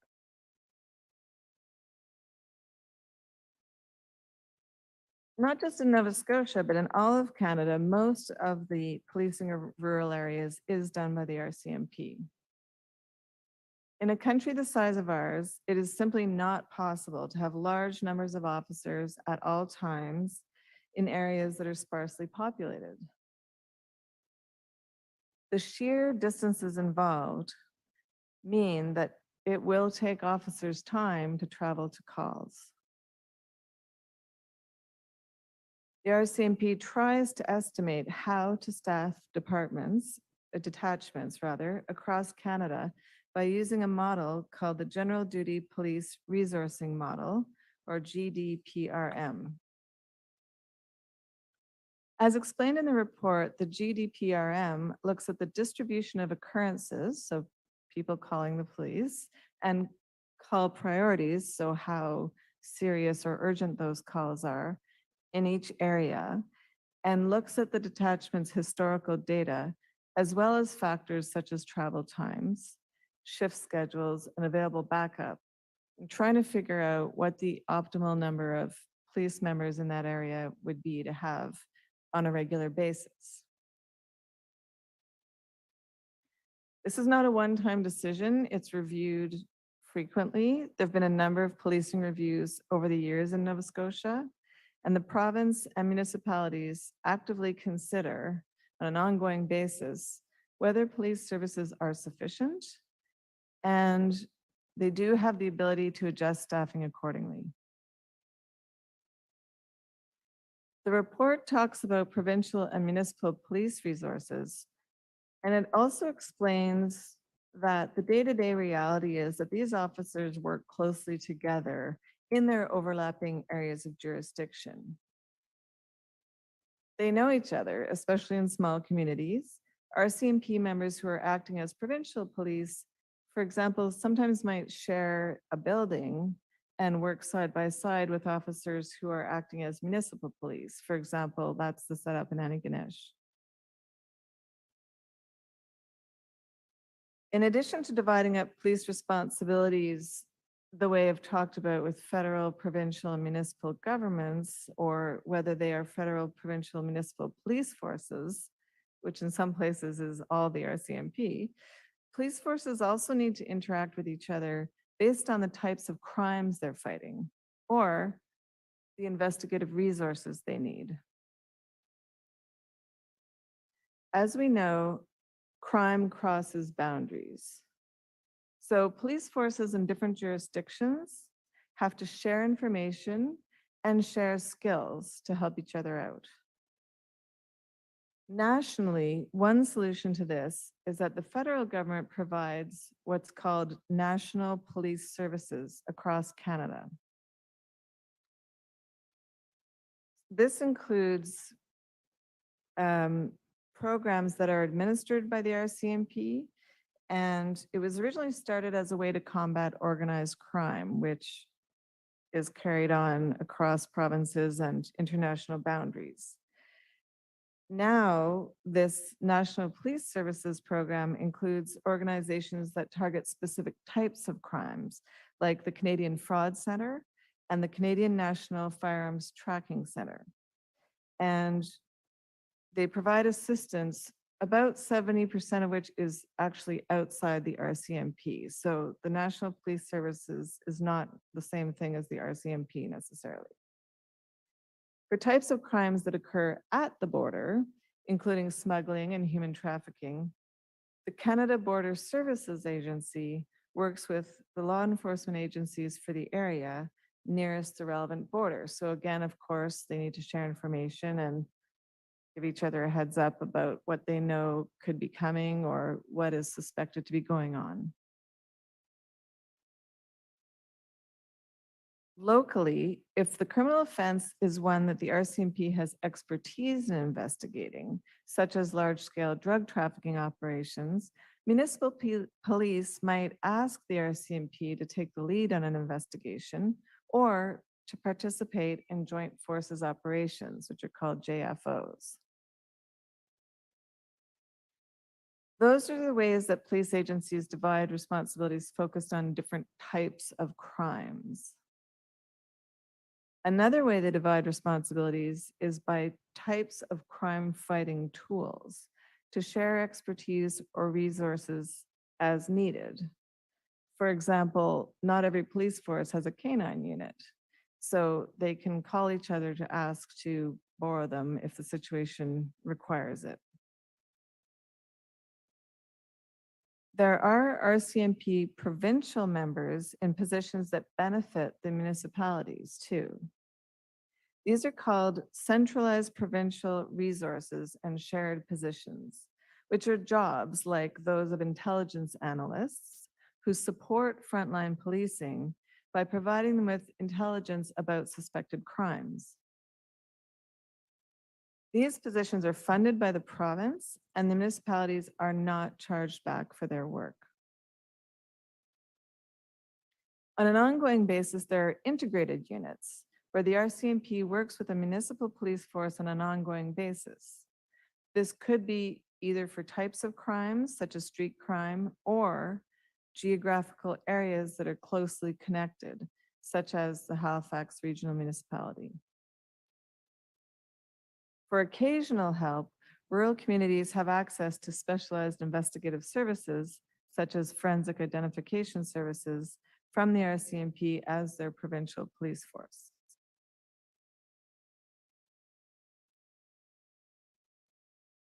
For many years, the RCMP provided assistance to municipal police agencies with specialized services the municipalities don't have, like forensic identification services or major crime units. This is different than the National Police Services I mentioned a moment ago. Here we are talking about informal assistance. It's not written in the PPSA explicitly. Just the provincial police force helping out the municipal police with tools they need as needed on a local level. It could be about a specific case or investigating a specific person. The PPSA gives the Nova Scotia Minister of Justice the authority to direct the RCMP as the provincial service to help on a quote temporary basis, unquote.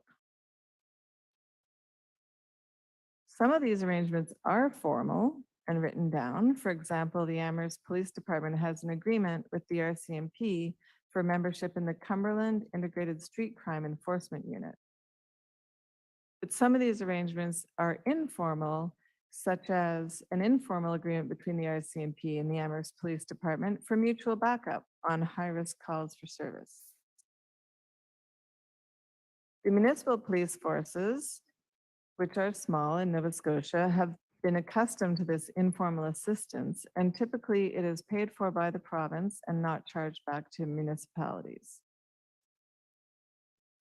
However, as explained in the report, there has been some indication from the RCMP that this arrangement may not be sustainable, and that further discussions between the RCMP, the province, and the municipal police forces need to take place to clarify whether these informal arrangements will continue and whether they need to be formalized.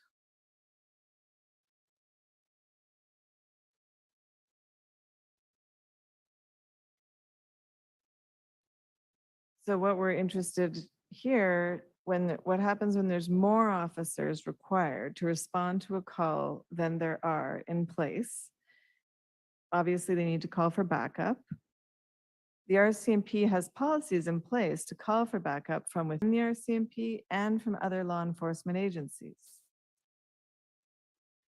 From within the RCMP, backup can come from members outside the area, outside the detachment, even outside the province.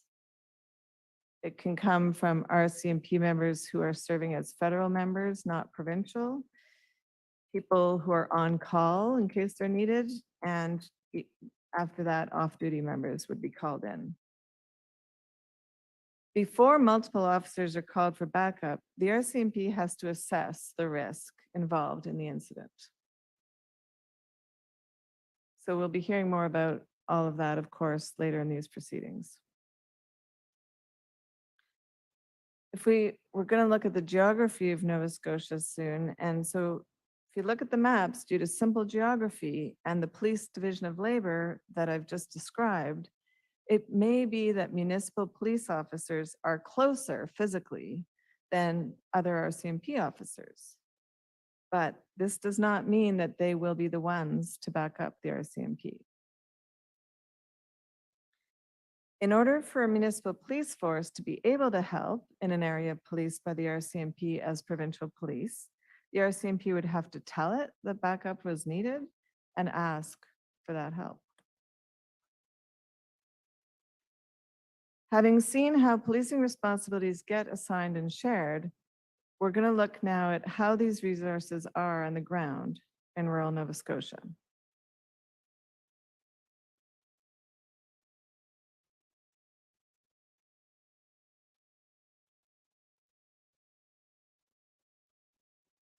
The structure of policing report filed as Exhibit 1 goes through the approximate numbers of police officers for each force and detachment in Nova Scotia in 2020.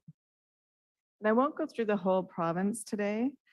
I'm just going to highlight the staffing of Colchester County and Halifax Regional Municipality area police agencies in order to give an idea of the available resources in those areas. I would also note that in addition to police officers from these two areas, officers from RCMP J Division in New Brunswick attended as backup during the mass casualty. So we're now going to have a look at some maps to get situated. And you will be hearing about first responders from these areas starting next week.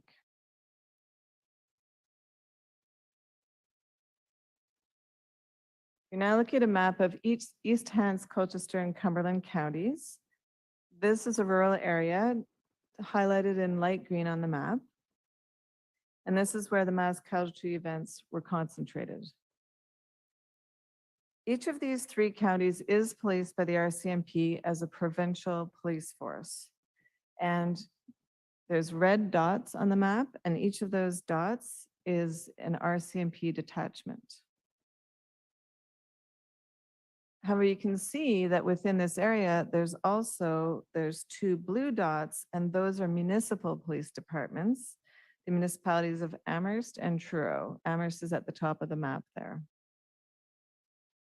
To the southwest, East Hants District RCMP has 2 detachments in Upper Rawdon and Enfield, and 1 satellite office in Mount Uniacke, with a complement of 25 police officers and 4 civilian employees assigned to both detachments.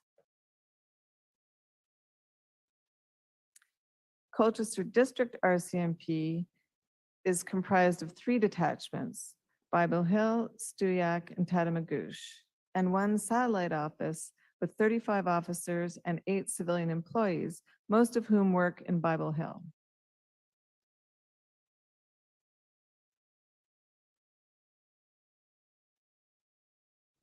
Spaganacotis First Nation RCMP has 11 police officers and 1 civilian.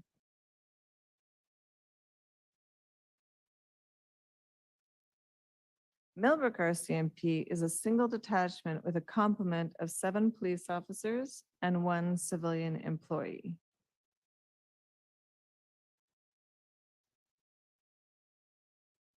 To the north, Cumberland County District RCMP has 5 detachments with 34 officers and 6 civilian employees. In Colchester County is the town of Truro, which has its own municipal police service, the Truro Police Service. It is not far from the Bible Hill detachment of the RCMP. You can see the blue dot close to the red dot in the middle of the map. And the RCMP's jurisdiction covers the rural areas around Truro. The Truro Police Service has about 36 officers and 15 civilian employees. The town of Amherst is in Cumberland County, near the Amherst detachment of the RCMP. So again, you can see how close the blue and red dots are there. And the RCMP's jurisdiction covers the rural area around Amherst. The Amherst Police Department has about 24 police officers and 10 civilian employees. So that gives you a sense of the boots on the ground, so to speak, as they were in 2020.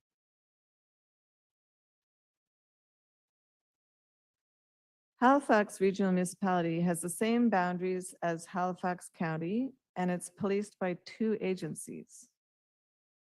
Halifax District RCMP provides provincial police services to the rural areas in the HRM. And here you can see Halifax County in light green on the map, which is the same thing as the HRM geographically. And it has the 7 Halifax District RCMP detachments where the red dots are shown, including H Division headquarters in Halifax. The blue dot is the Halifax Regional Police Municipal Police headquarters. So this shows you how the jurisdictions and where people are working really overlap. As explained in the report, which is now Exhibit 1, in 2020, the Halifax District RCMP in the rural and suburban areas around the city had about 138 police officers, plus 45 assigned to integrated units, and 37 civilian employees. The Halifax Regional Police, the municipal police agency for the urban core of the HRM, so that's Halifax, Dartmouth, and Bedford, and the communities extending from Bedford to the Sambro Loop, has 532 police officers and 275 civilian employees. So clearly Halifax Regional Police is by far the biggest municipal police agency in Nova Scotia. The commission will be hearing more about how the Halifax District RCMP and the Halifax Regional Police have divided labor over the years on an ongoing basis, and they work together now. And that's described at page 50 and following of the report.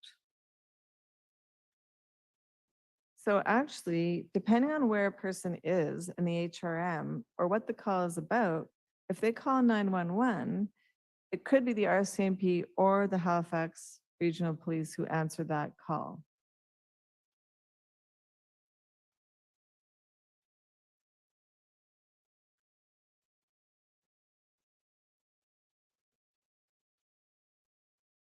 To finish our overview of how policing works in Canada and Nova Scotia, it's important to understand how police agencies work when they're not in the middle of dealing with emergencies. These are relationships between people, and they affect how people interact when there is an emergency. Police agencies interact with each other and with all levels of government, federal, provincial, and municipal, on an ongoing basis. And they do look for ways to combine forces and to consider how to communicate with each other during investigations. These dynamics are discussed in the second half of the Structure of Policing report, starting at page 55, in a section called Interagency Collaboration, Government Relations, Integrated Policing, and Interoperability.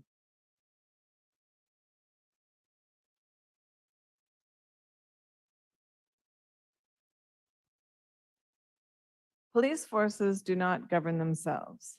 They're subject to civilian oversight and governance. In Nova Scotia, as explained in the report, the Police Act creates different entities for governance and oversight. There's the Serious Incident Response Team, or CIRT, and that is to provide oversight of policing by providing an independent investigation of serious incidents involving police in the province. That's at section 26A and following in the Police Act. The Police Act creates regulations which set out a system to deal with complaints of police misconduct by municipal officers. Complaints start by being reported to the agency in question, but then people can appeal to the Police Review Board if they're not satisfied with that decision. The Office of the Police Complaints Commissioner is provincially funded and can investigate complaints and support the board. Municipal boards of police commissioners, which are to provide civilian governance over municipal law enforcement and crime prevention, are created in section 44 and following of the Act. When the RCMP is a municipal or provincial police force, that is overseen by civilians through police advisory boards, which are created at section 57 and following of the Act. So those are different tools where civilian people interact with the police to keep an eye on what they're doing. At the federal level, the RCMP is governed by the federal RCMP Act. The commissioner of the RCMP operates and manages that force. Under Part 6 of the RCMP Act, if a civilian has a complaint about an RCMP officer, the civilian has to start by bringing the complaint to the RCMP itself. Then, if not satisfied with how the RCMP resolved it, the complainant can seek a review by the Civilian Review and Complaints Commission, or the CRCC, which is an independent agency created in 1988 by Part 6 of the RCMP Act.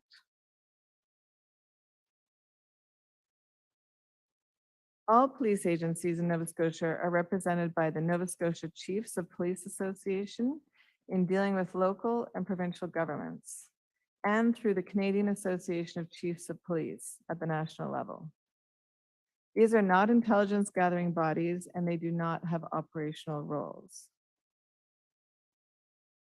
In terms of ongoing operations, the Commission will be hearing about how the RCMP is in regular contact with the Public Safety Division of the Nova Scotia Department of Justice on the topics of policing standards, training, audits, community-based crime prevention initiatives, and administering the PPSA.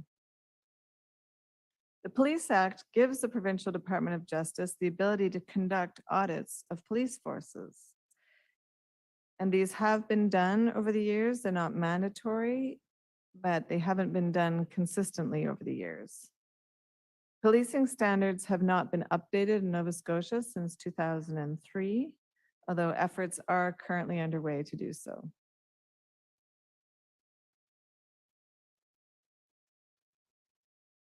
The province also plays a key role in police communications in that it administers both the emergency 911 service and the Alert Ready service, which is through the Department of Municipal Affairs.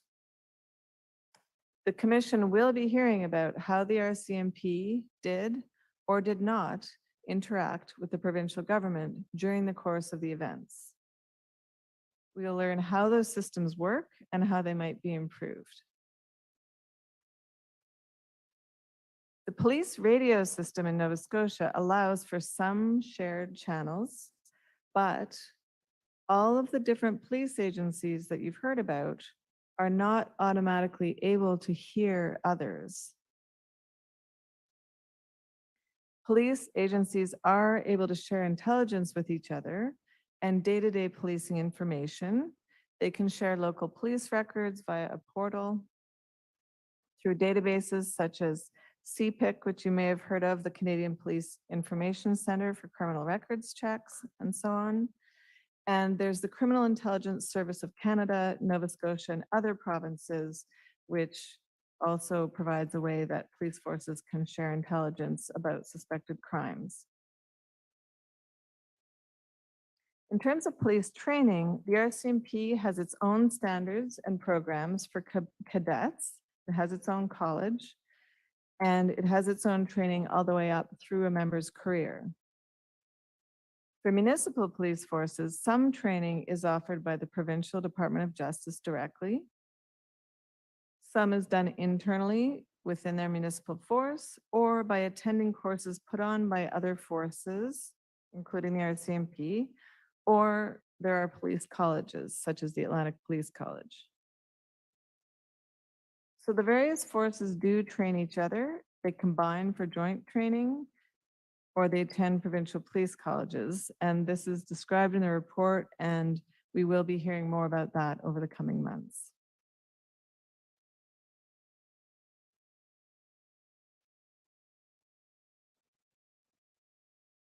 In conclusion, I trust that this presentation is giving you an idea of who does what in policing in Canada. The hope was that now you have some context for the facts that you'll hear next week about which police agencies and detachments the various first responders were coming from, who they were getting their information from, who was assisting them, and why. You should also have a sense of some of the areas that are going to be discussed further in the coming weeks and months, including what information or assistance the local RCMP may have been getting, and if not, why not? Thank you, commissioners and everyone. Thank you so much, Ms. Young, and thank everyone here for their participation and engagement, and everyone who may be following online. Consistent with the approach for this week, we are attempting to set the stage for what will be the presentation of the timeline beginning in Portapique on April 18th and 19th, 2020. And we will begin that on Monday, this coming Monday. Senior Counsel Roger Burrell will be presenting the foundational documents on Monday, Tuesday, and Wednesday, the three first foundational documents involving Portapique. And beginning on Wednesday. And then Thursday, of course, we are looking forward to hearing from council for the various participants on their response to whatever other evidence ought to be called vis-a-vis the Portapic documents, if I may refer to those. So we look forward to that as well. And unless commissioners, I'm missing anything, again, repeat our thanks and our engagement. I think it's important for me to say this at the end of every day. Next week will be much more challenging, obviously, but we do have mental health supports with references on our website, but here at the convention center, we have and will continue to have mental people there for all of you to assist in any way we can. And that's something we will continue throughout the public proceedings. So again, thank you all for your participation, for your engagement. We hope that this week was helpful in terms of framing the important work we have to do. And I would like to say we have to do together, collaboratively, so that we can get the answers people deserve and the recommendations we all require. So thank you again, everyone, and we will break until Monday morning. Thank you. Thank you. Lunch will be served shortly, and the proceedings are adjourned until Monday, February the 28th, 2022 at 9:30 a.m.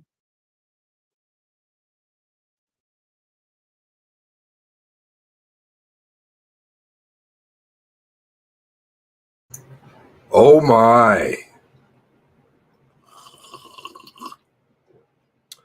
Wow. If nobody's getting it yet, I'm sure you guys are. This is really bad.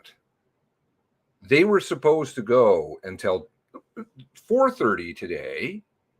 Look at how many times they've cut this. They've cut 2 months out of testimony.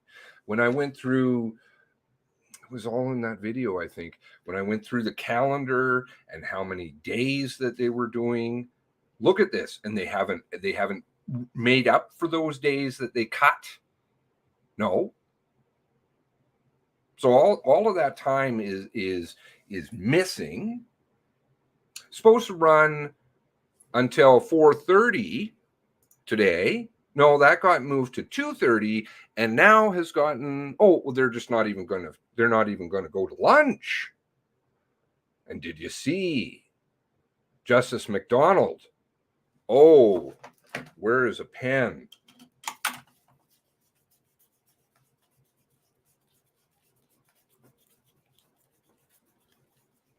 Looks like Krista Freeland.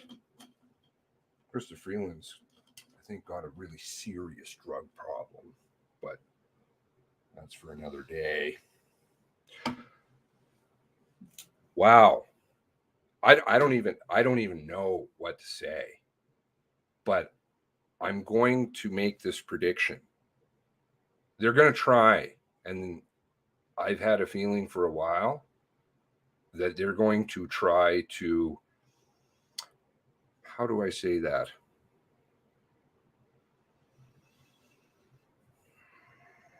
I don't want to use language that's wrong because I'm not hateful or insightful. Tara sent me an article. Of course, they want to report anybody who's saying anything. I'm not anti-authority. I'm anti-bullshit is what I'm anti. They are going to try to make this thing they call the, what is it? The commission go away, implode. They are working to get that to happen. So that even the smallest fact, because they know that there's lots of people like you guys, like me. I definitely will dissect every piece, every word that they say. And people in the Discord, the ones in there that are working for truth,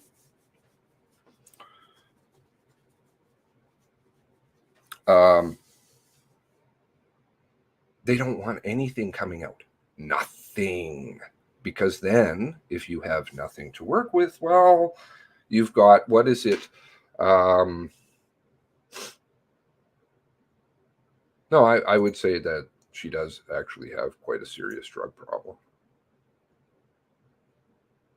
Sadly, in my own addiction of alcohol, I've had witness to a lot of people who had addiction issues. Seen it. Know it. Every press conference she's at. It's out of control. Anyway, seizing. She's seizing, jonesing. So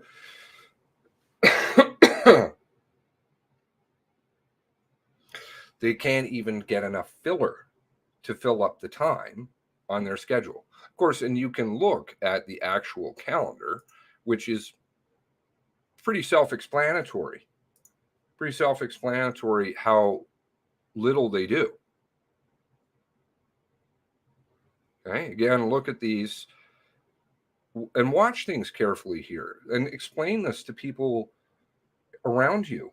This is very important. This is our policing system. This is our the accountability and transparency, and it's showing itself in its true colors, right? Okay. How much information do you think you're really going to get?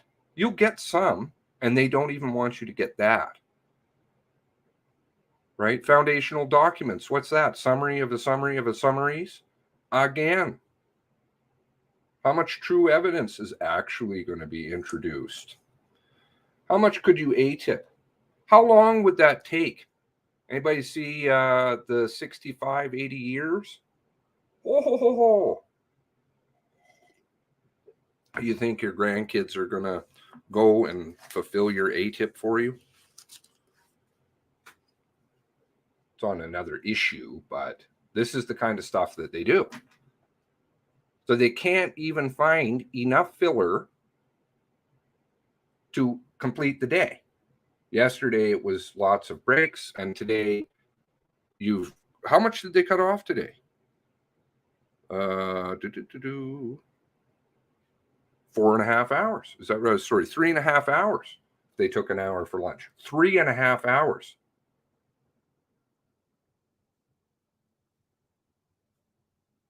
Okay. A lot of talking about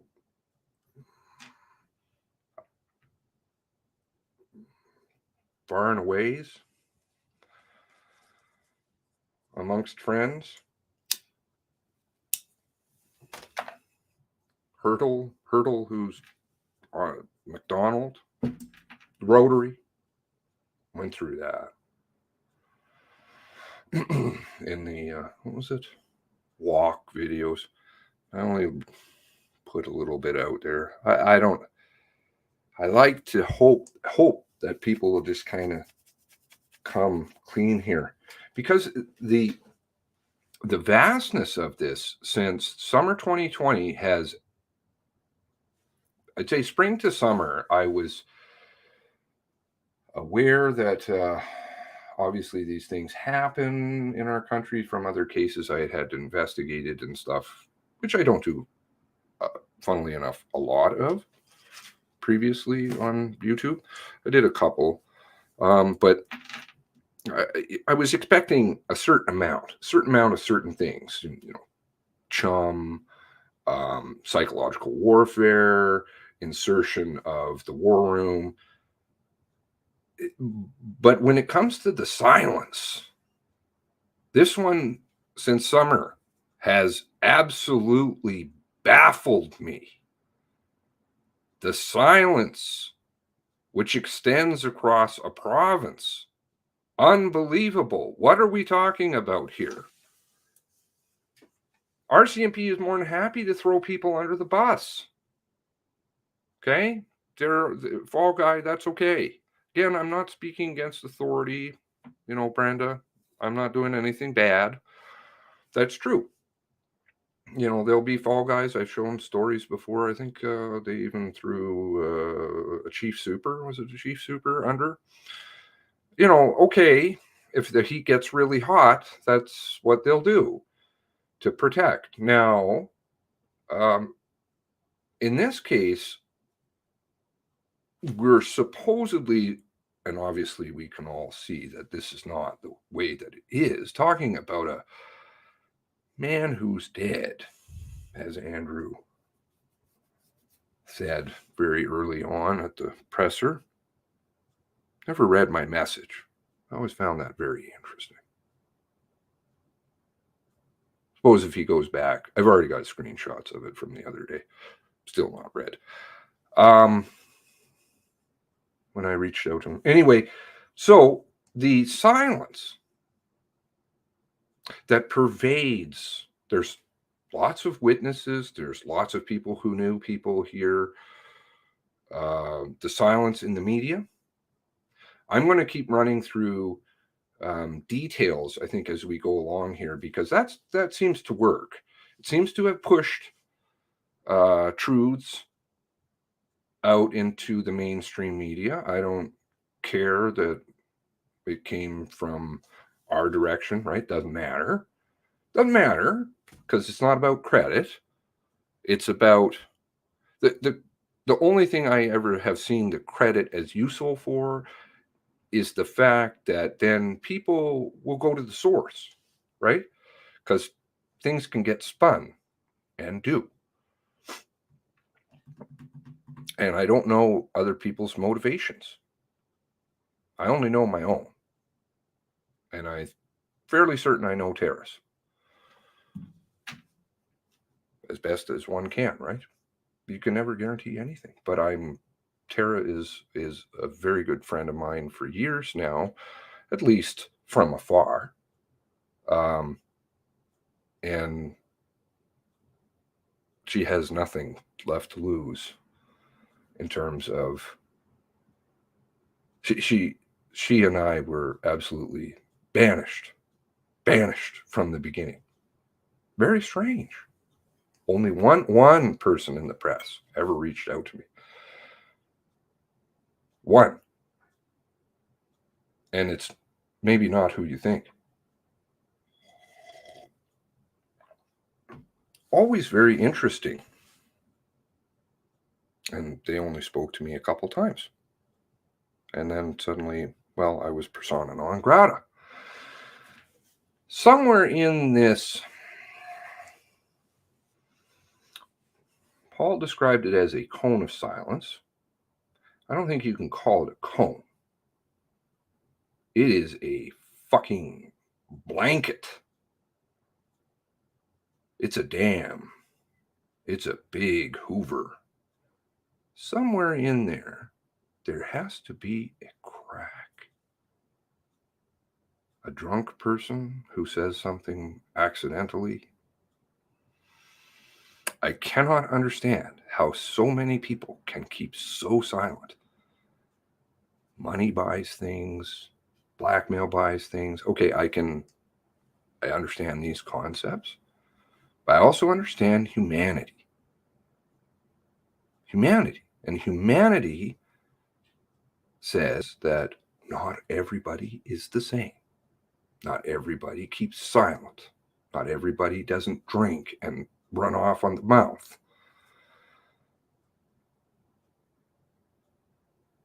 Somebody has to be willing to talk here. And I would say also equally, consciences speak.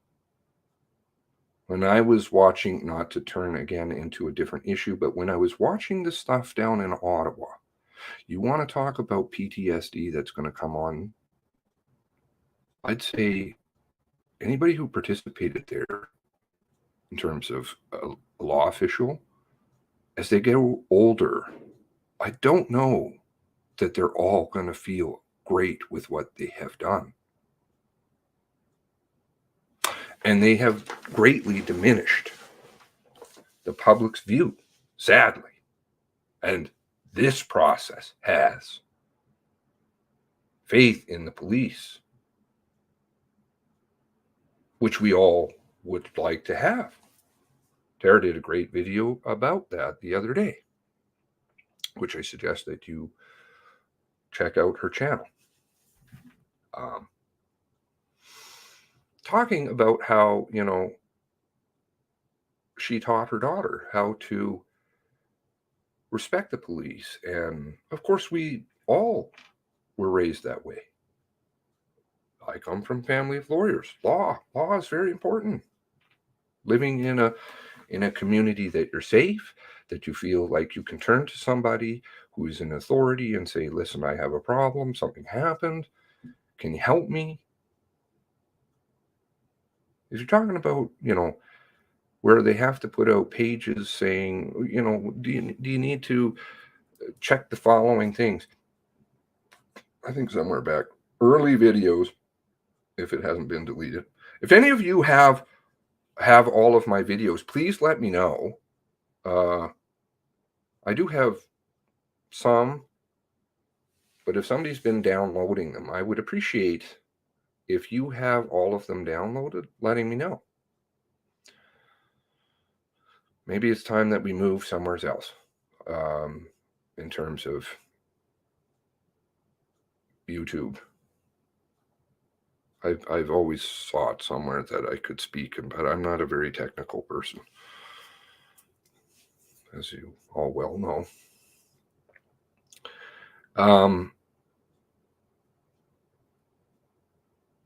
But when I stepped into this picture at the beginning, I kind of saw something. And I even threw it out there to a couple people that I thought would be interested. And yeah, were to an extent. We have people, citizen investigators,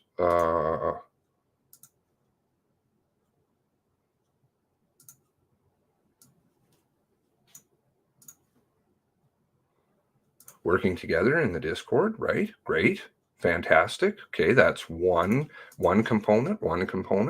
Another component is mainstream media, which I think has kind of shown its colors, maybe, to people now. Gotta do that video. Citizens,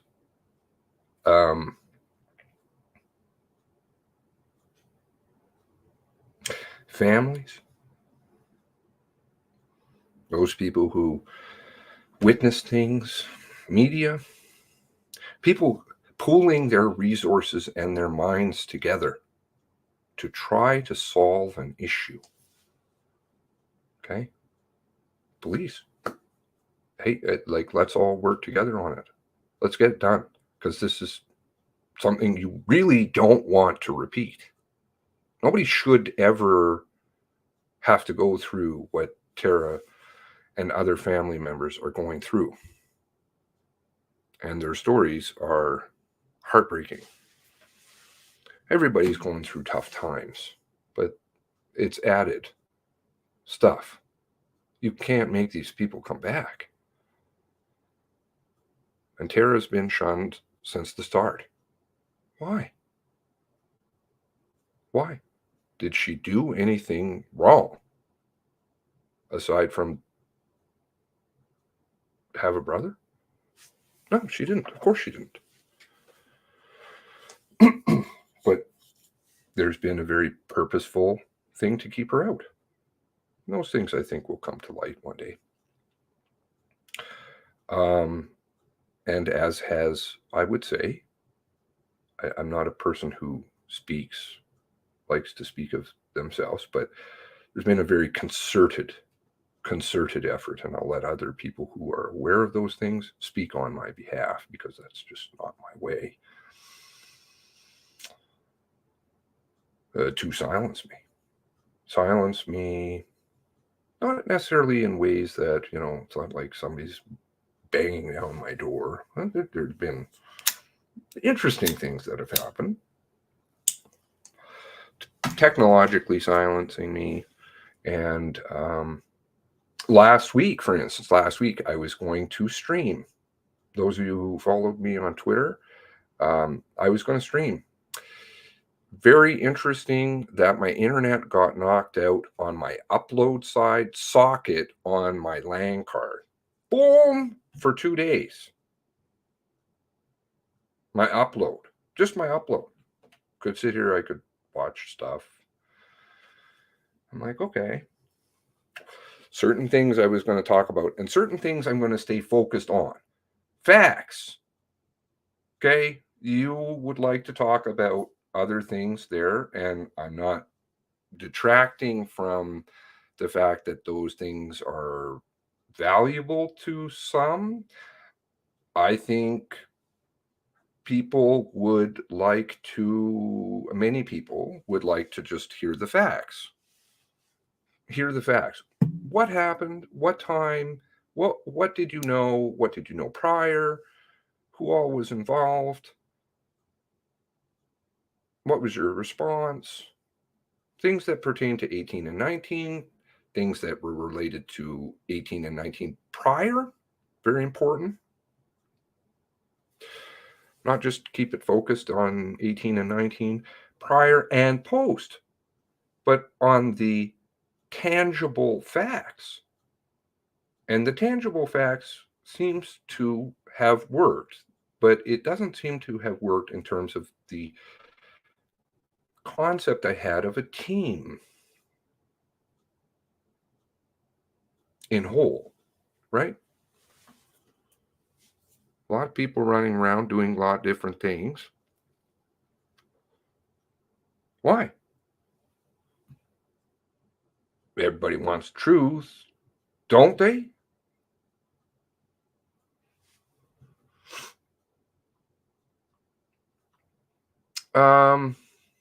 Okay, let's just see what you guys have to say. And what do we have supposedly coming up on Monday? Foundational document, Portapic 18 and 19. Not sure, obviously, what that is. I guess the legacy media will get a copy of that the day before. It's going to be a summary of a summary of a summary of a summary of a summary. But that'll go 9:30 to whenever time they decide to end that, I guess. Because, see, it says specifically even on their thing right here, Monday to Thursday, 9:30 to 4:30. It used to say, unless otherwise stated. Updated now. It used to say unless otherwise stated.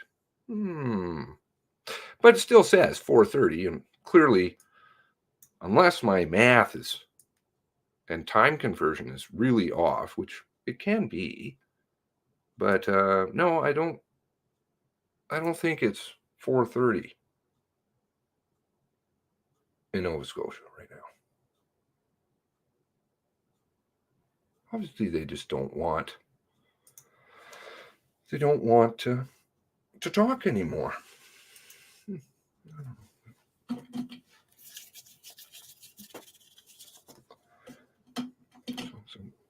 Kind of, I don't know. Where is it? Somewhere here I've got a piece of paper.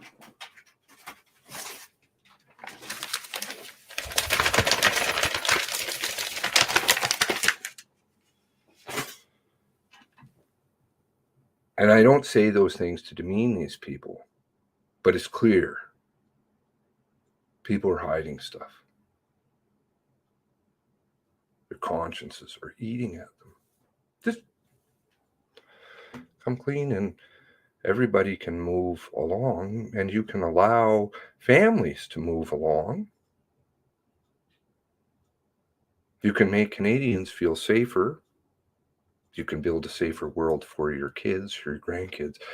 Because in that kind of a world, it doesn't matter if you're, quote, in the in crowd, as Yuri Bezmenov used to say, the useful, again, I don't like to be demeaning, but the useful, I'll use his terminology, the useful idiots.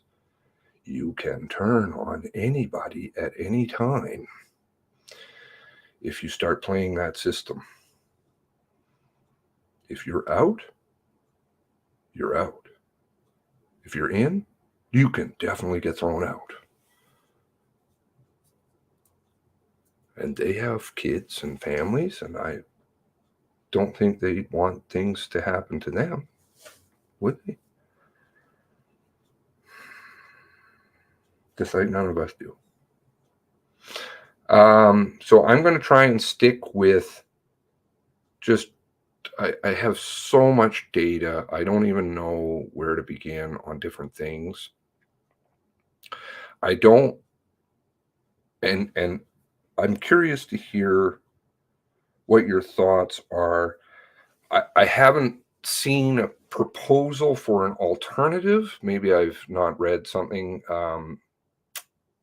If the mass casualty, say, thing were to go away, because it's obviously not doing its job. It never was intended to. It's doing its job and serving a purpose, but not the one that seeks the truth.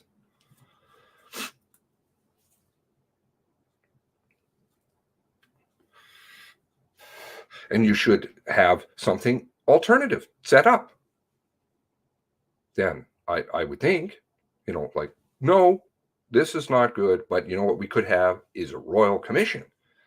And we could have people brought in from out of country or something like that. People that have no ties to anything. But you're still going to get pieces from this thing. I'm it's such a dicey thing. I'm really mixed. Like, I don't want to see what's taken them 2 years. Global was saying the other day in news, I think the day before yesterday, oh, it's just slightly over a year. You're very bad at clearly reading a calendar, because it's almost 2 years now since April 18th. It, not certainly much closer to 2 years than it is slightly over 1.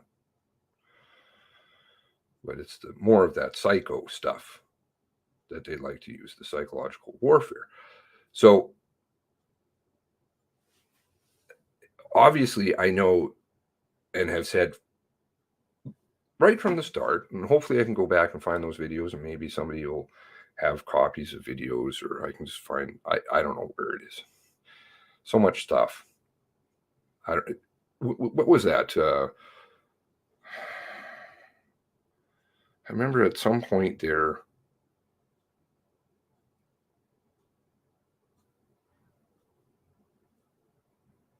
our friend O'Dear put a calculation in at one point in time on how much I had streamed, and it was like about this story, and I think that was spring, not even a year into it or something like that, and it was already like over 1,000 hours. I have a lot of stuff that I've actually put out, but my channel doesn't seem to have that anymore. Anyway, the mass casualty, yes, of course, it was never set up to work, but you can still get some truth out of it, maybe, or enough to disprove what they're talking about, or prove. Let's just even live in optimistic land, and it will all fall into line. Don't know, you can use certain AI to capture all the facts from lots of different locations, like here, like YouTube, like all the media, every single shred of evidence, and you put it into AI, and you can kind of write something that kind of makes sense. There may be something out there that exists that's like that, but not really expressly what it was intended for. Anyway, read into that what you may.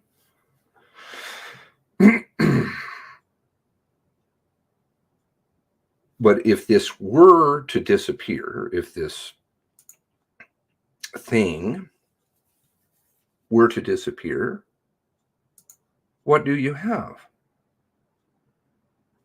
You have two court cases. Two court cases, both of which will hinge on the same discovery of facts. And are there agreed statement of facts? I think I've been through a little bit of that.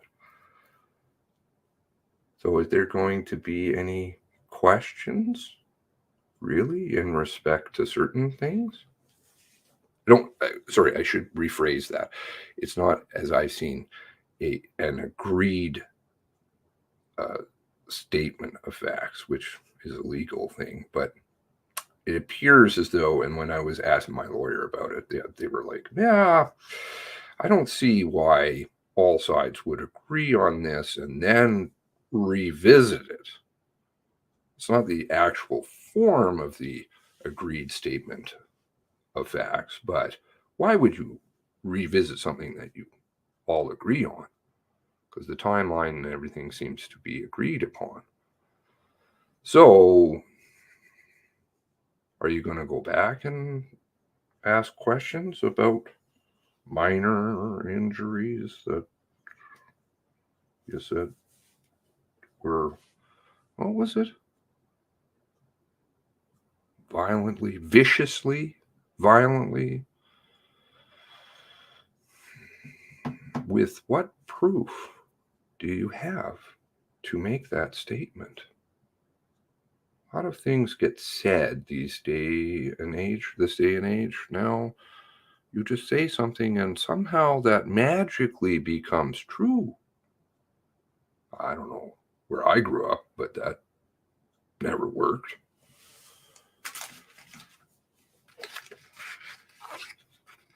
I should tell you, I'm bald. Don't you know? Your eyes are lying to you. I'll just tell you. Or better yet, somebody else could tell you and believe them. Okay. So let's see here. Let's go through a couple of things. And then we will call it a day.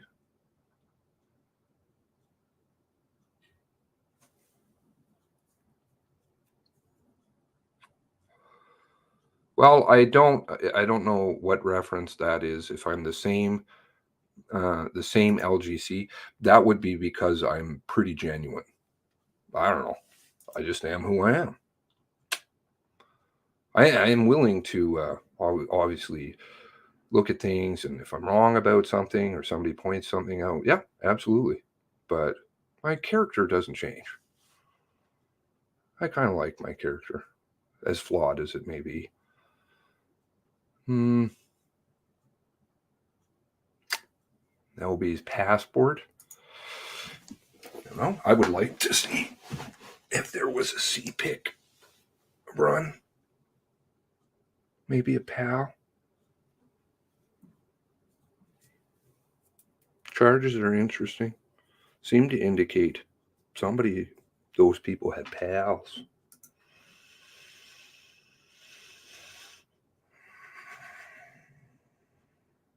Associated Press. Prohibited ammunition. Unauthorized transportation, not transfer. Unauthorized transportation. Ooh, of prohibited ammunition.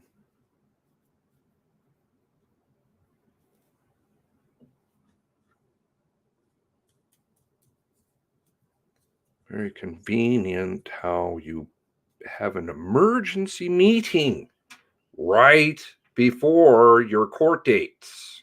3 days set aside, 3 days. Do you know what you can do in 3 days? You can walk into the courtroom and you can plead guilty, because that's usually what people do. Oh, Your Honor, I've changed my mind. Oh, but no. We must have an emergency meeting a few days prior to change our plea. No judge would ever entertain that. They would say, what the hell are you wasting my time for?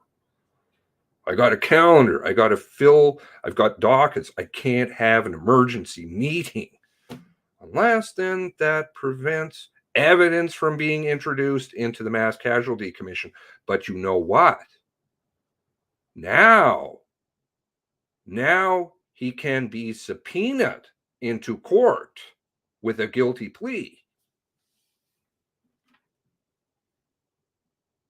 Perhaps he could be called to the commission. It's not interfering with his court case, to the best of my knowledge. I don't know, maybe they can find something else. Was it the health one? There's 3 different outs that they built into it. I went in through it in that video. But you could call him now.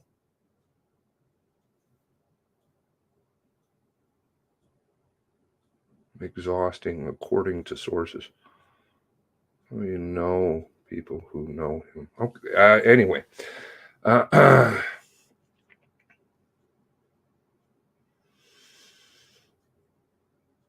Minions, I think was the term. Those who know what that is will know. They all watch. Seen it. Have the proof. Ooh, ow. The truth will come.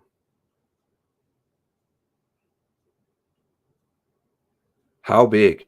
Yes, it's huge. This is so vast, because if somebody is dead, or even if you have 1 or 2, civilians, well, that's fine. Not to have the political connections that are doing things all around. No. All of the chum stories that are thrown out there, cars racing through Halifax when people are going to court, or deckled cars driving down highways, or Confederation Park. Is that another one up in New Brunswick?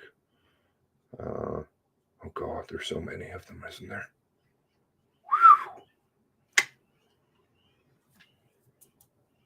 Week-long events.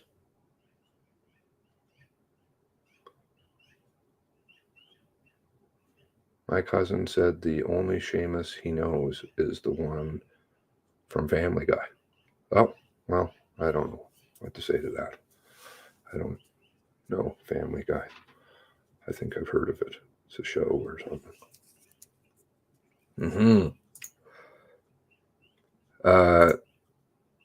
Going through info, I'll try to get background. Going back to the early stories, I think is important. I think I'm going to go back right to the beginning. There were some facts that came out that were relatively interesting. Some that have turned out to be verifiably true. So whoever the source was then may have been telling the truth. Because, of course, it went against everything that we know today. And I like the 1030. The 1030 they drug along until, what was that, Tuesday? Croteau. Through official channels. Can't answer something unless it's official. That's not the way the RCMP work. That got changed. Timeline, very fluid and dynamic.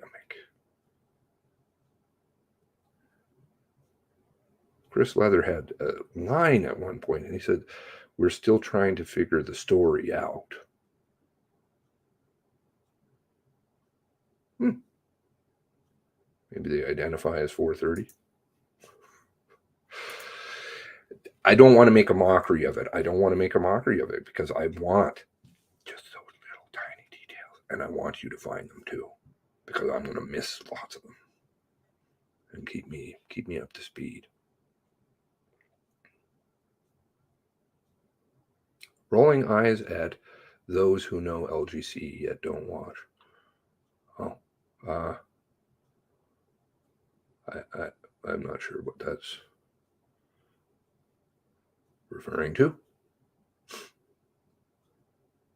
Yuri is legit. Yeah, Yuri is an interesting cat. Just disappeared and somehow, what was it, Hamilton Library? That was the one reference in a card catalog system to him dying. Then it supposedly was in a paper. I don't know. Of course, people just die like that. It's interesting. I put a tweet out. Wow, my Twitter has been buried for years. It really, like, they put you in a hole, a special hole. This channel got in a special hole. That's why I do appreciate when people share. I hate saying that stuff. Share or tell people. But I put a tweet out about, and this is totally unrelated, about Ottawa, because I'm concerned, funnily enough, about the fellow that may have been stepped on. Again, I'm not saying I know.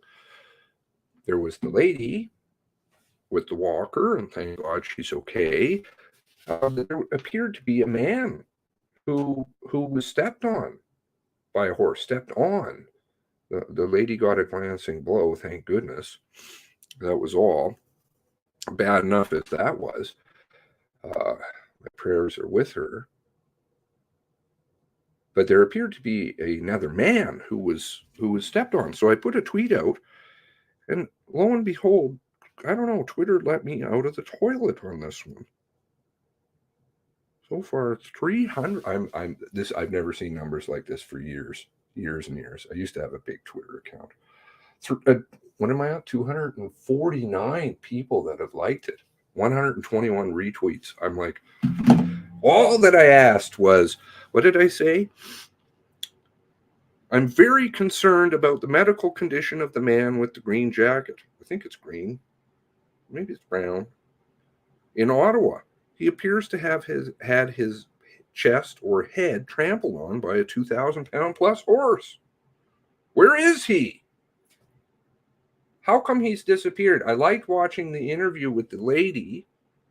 Her name is slipping my mind at this point in time. No, I'm sorry to her.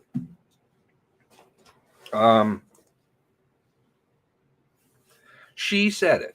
She said, like, where is he? Did they sweep him under the carpet? If somebody was stepped on, there was somebody there. He was there. He must have been there with other friends. Somebody must know him. And if he's fine, you'd think you'd hear from him. But silence, again, makes me suspicious. I have a suspicious mind. And I hate living in a world like this where you have to be suspicious. Terrible. Terrible.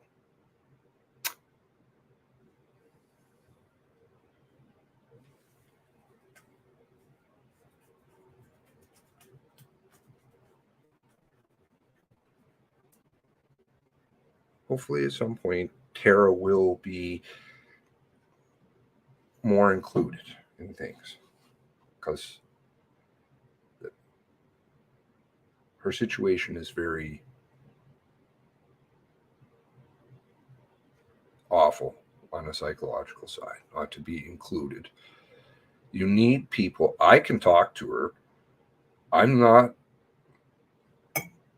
in her boat. I can listen, I can talk, she can get upset, cry, but she needs somebody, people around her who, lots of them, because they all should be talking. I'm not sure. There's something.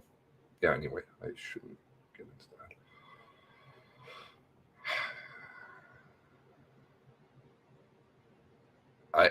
that. Well, we won't. I don't want to talk about myself, but the only thing I would say to that is that if truth comes, I'm the richest man in the world. That's all I care. I don't need very much of anything. I don't really have a terribly lot. That's good for me. I survive. And I have roof, and I have a little dog named after a wonderful province and great people. And wow, what more do you need? Food? Cigarettes, coffee. These are good too. Good people, truth, good relationships. People will support one another. Wow. Build communities like that. Information, corrections. I need all those kinds of things.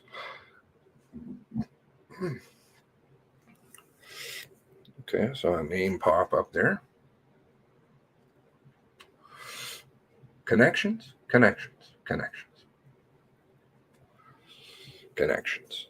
They'll all come. Sometimes people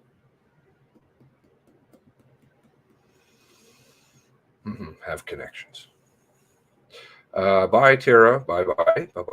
You're probably long gone.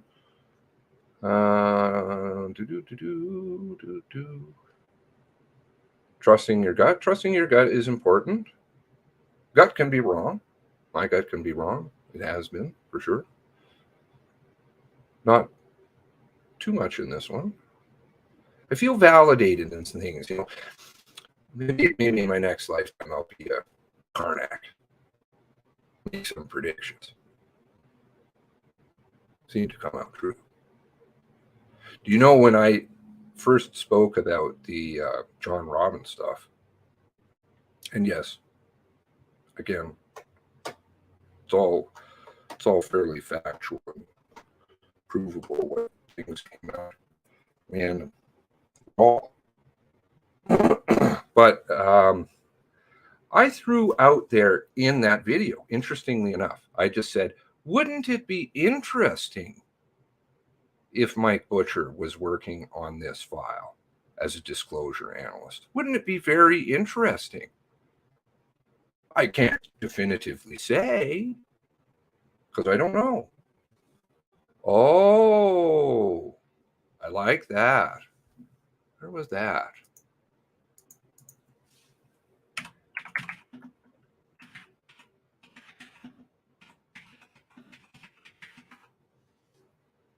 Janice Gray, not sure where she's ended up either. Can't track some of these people down. Where is it?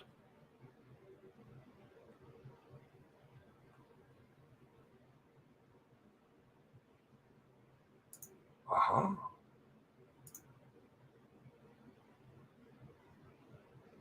I didn't have the proof because nobody can have that kind of proof. I just was saying, wouldn't it be interesting if Lee's husband I was going back through these people have a lot of BC. Dorrington's from BC, eh? Not sure how he got his assignment. I'm going to do a little video on that. Not sure how he got transferred so quickly out of BC. E division. To J division. There are only certain ways you get a transfer that fast. Compassionate is my understanding. Compassionate and seniority. Got to have a lot of time in. Make a transfer. It's expensive. Got to pay for that car to get shipped and the real estate fees. You transferred, or you have special skills. What those might be, I'm not sure. Just throwing it out there. Don't know.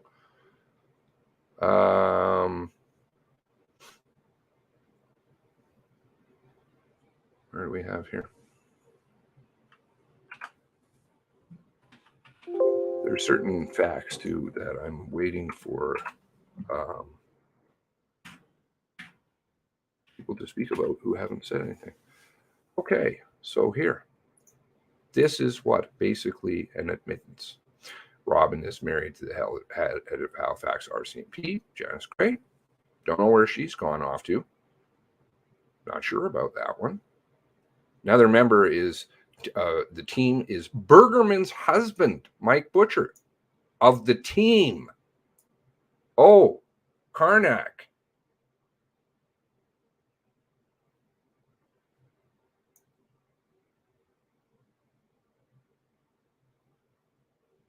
In-house, keep it in the house, keep it in the family.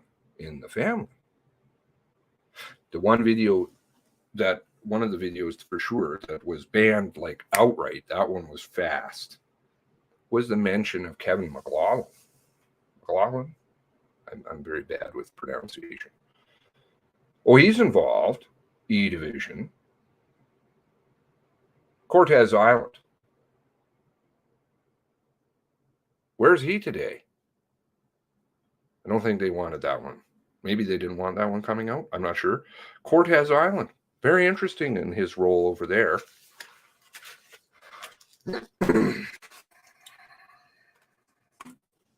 Oh, there's so much, so many layers. So many layers yet to be exposed. To be exposed. Not that it's not known of. Just still waiting for people to do the right thing. Your phone shut off again. Just plug it in. Okay. This is not. It is a. I don't like to use that word. It is a battle, but it's not a battle because this is not about physically opposing or because that's what they want to say. People hate they don't want government. They want anarchy. They want to overthrow things. Balls. People want truth. They want transparency. They want people to be above board and more. That's probably what you ask for from your kids. Probably what you'd ask for from your employees. And all of these people, government and police, are supposedly our employees. So to ask for that doesn't actually mean you're a bad person. It just means you're asking for what you deserve. You pay for it.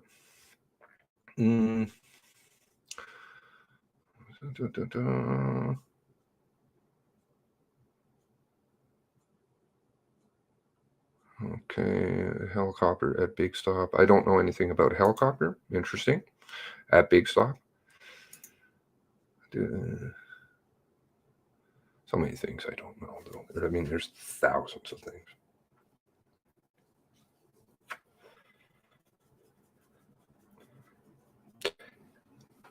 All that I can tell you is that on my end, there's no funny business.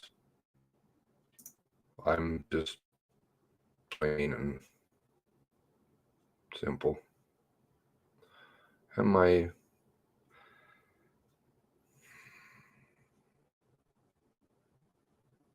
heart's coming from the right place. My heart, my mind, my body, my soul. That's all.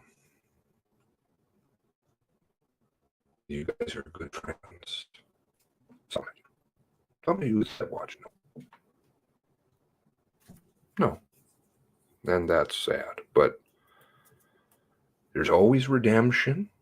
There's always redemption.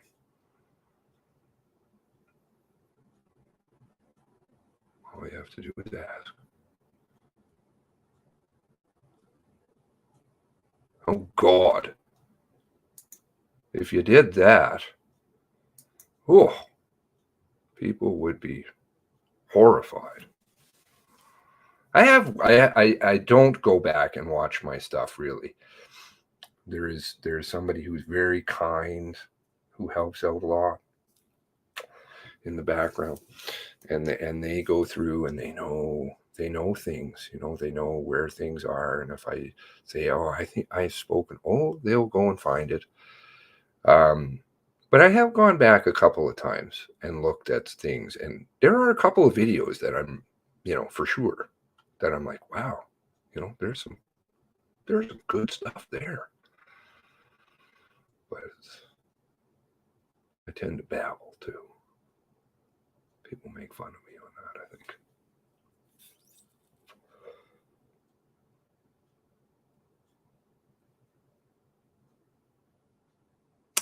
Yes. There is agent provocateurs all over the place. COINTEL Pro. Saw the reference to the God Man at Bible Hill. Yeah, COINTEL. Alive. Oh, hello, Kendall. How are you? Long time. Hoyt. Where's the Hoyt investigation? Hoyt. That's McLaughlin. Isn't it? You've got two internals going. I get the other one mixed up. Don't hear anything about these. Get a report maybe sometime with some recommendations that won't be adhered to. There was a helicopter at Enfield Big Stop. So, okay, I saw some glass that was shattered in the, remember the rotating musical ERP members and I think it's Halifax SWAT, the blue. The glass was shattered already in the car.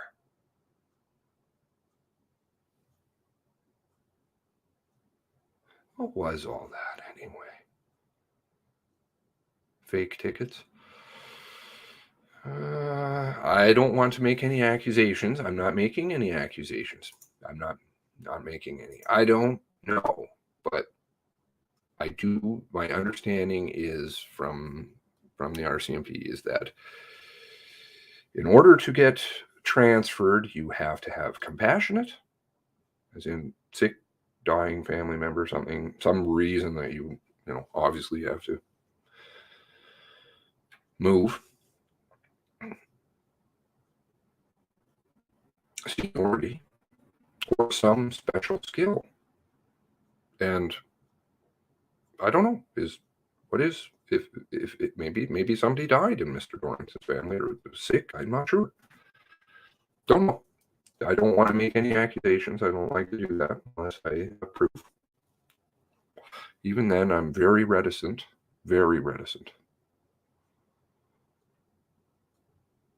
1 p.m. for Q&A. Oh, balls. Okay, so we got 15 minutes.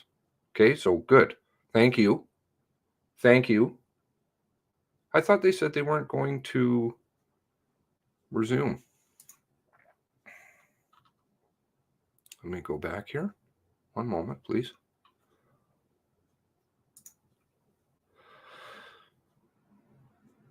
I'd say download these things too. Well,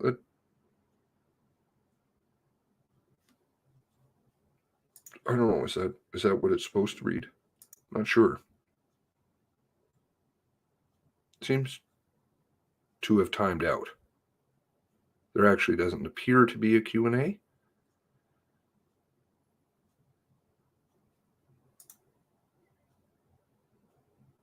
Oh, maybe it is still running.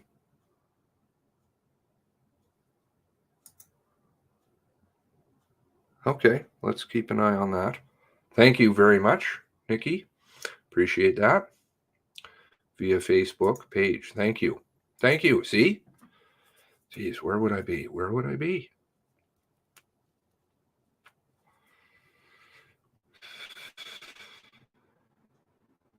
Call it into the MCC.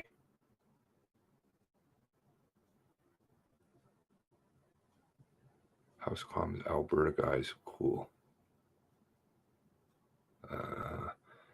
Helicopter went down for maintenance. Yeah, I don't know. Helicopter stuff interesting. Garbled? Hopefully, maybe it's just coffee, cigarettes. I don't. Oh, other people are having garbled too. The tech fund. They haven't cut my stream. They did it one day. I think it's only one time yet in this story, in this saga, that they've cut my stream. I think I've had it done before though. So,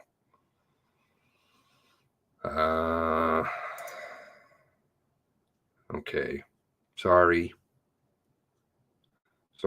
Hopefully, maybe refresh. Does that help? Yeah, crap feed. Not sure. Maybe weather issues.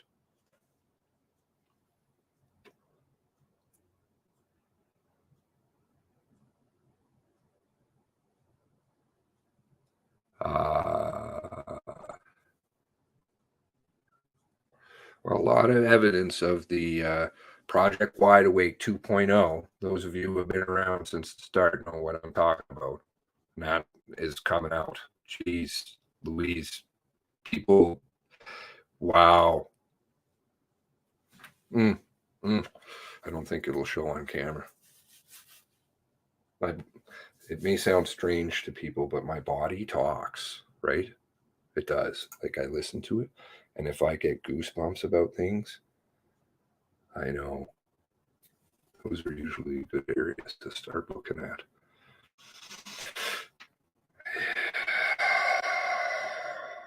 The amount of data that they're gathering on everybody.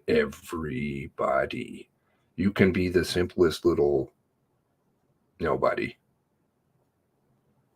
You don't have to do YouTube. You don't have to participate in things. They just gather it on everyone.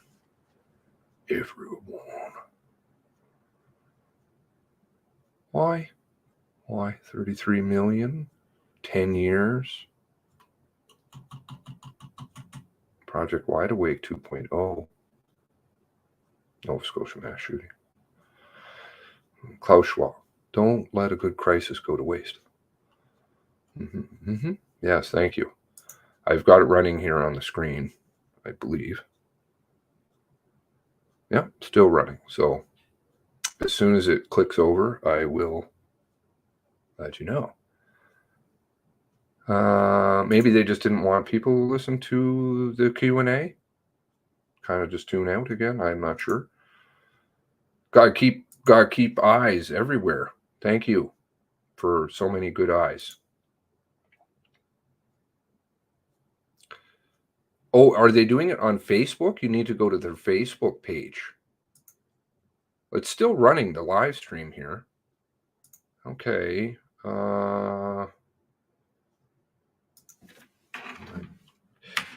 Get on their web page there for a little bit. I wonder if I can get on here. Mass casualty. Popular now, according to the Facebook. Okay. Where do I? Okay, somebody's gonna have to help me drive. I don't know what I'm doing. Is this a commission? No.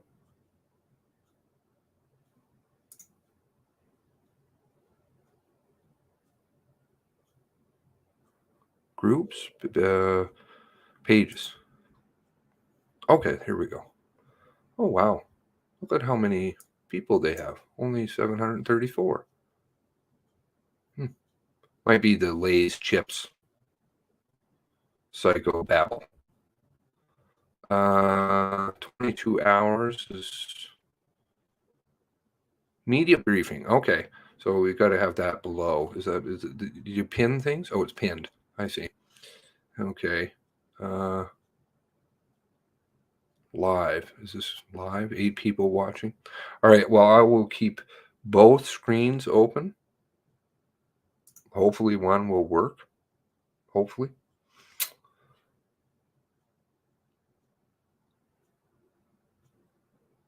Yeah, it's just very tragic about Mr. Dorrington's stepson. This world is just sad. All the suicides now. I was sitting on my couch thinking, as I always think. I always just think. And when I saw stuff going down in Ottawa, I know that a lot of people killed themselves that night. I know that sounds batty, but it's true. I know there would be a noticeable peak of people who just, they're losing hope and they want to crush people.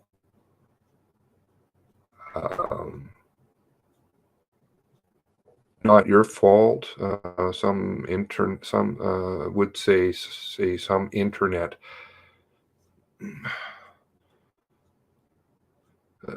freely. I'm still looking into this project anecdote.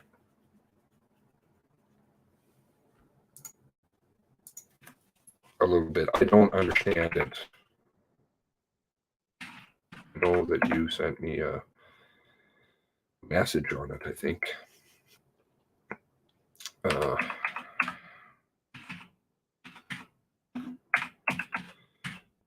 that the 65, 80 year thing? Yeah. So this is a very interesting story. So I will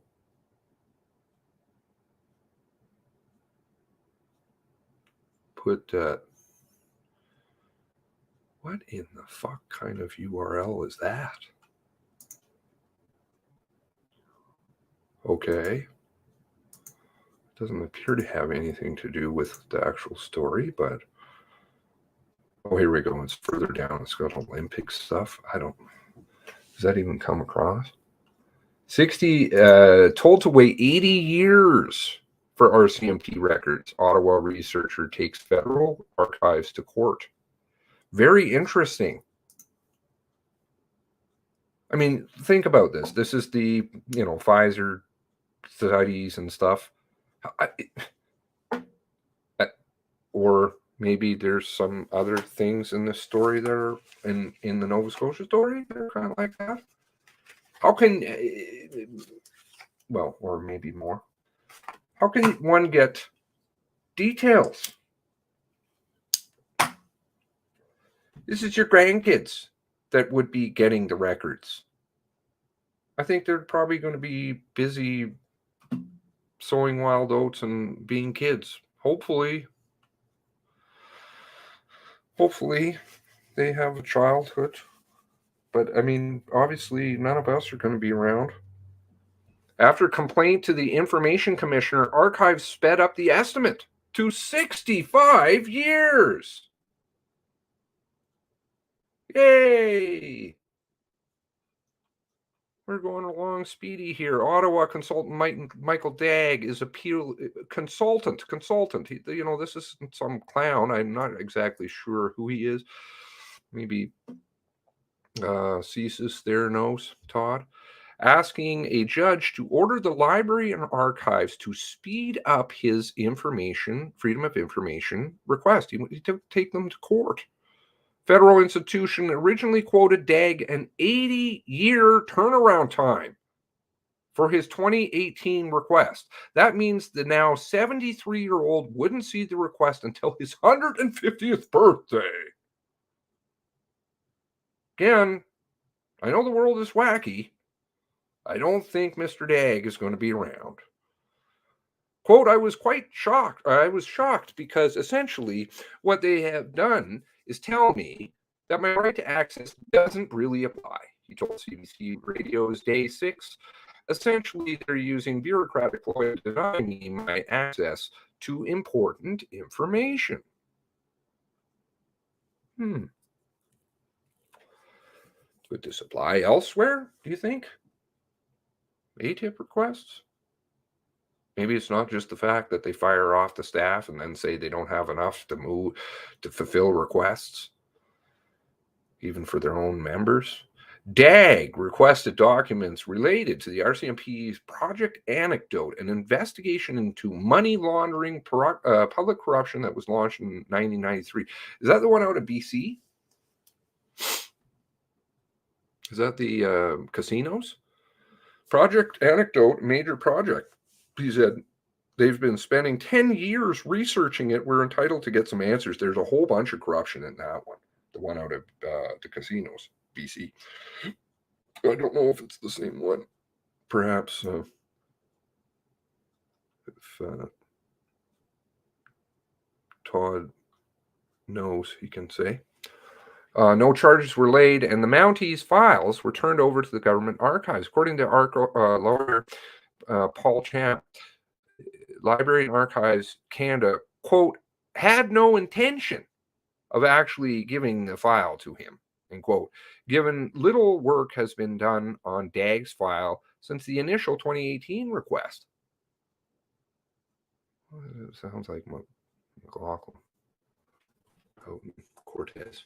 DAG runs a small information business and is a frequent user of the Access to Information Act. Again, this is, of course, all what you pay for. He's previously challenged decisions made under legislation, including landmark case 1997, went to Supreme Court of Canada. Quote, for many people to use the Canada's Access to Information system, your information, of course, it's a bad joke, said Champ, an Ottawa-based human rights and constitutional lawyer. So not some nobody. Quote, this one's just so absurd, it's farcical. In response, 2018 Application Library Archives Canada told DAG it required 29,200 days. Said the files would be delivered in 2098.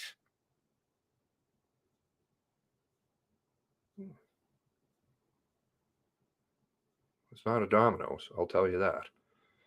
To process a minimum of 780,000 documents, pages review, in addition to audio, video recordings. What are they keeping secret? What are they doing that you need to keep it like Nova Scotia? What are you doing? There's nothing, there shouldn't be anything secret. There's also additional time to consult with various government agencies that may be required. Last March, more maybe. Last March, the timeline was revised down to 65 years. So how old would he be? 130 some odd? 130, 140, yeah, 15, Jesus. 145, 135. Jesus. Has failed to establish any valid basis for extraordinary extension of time to his access to information request. Champ expects the case could be before a judge by the fall. Could be. Maybe. Maybe not. Who knows where that judge sits on things.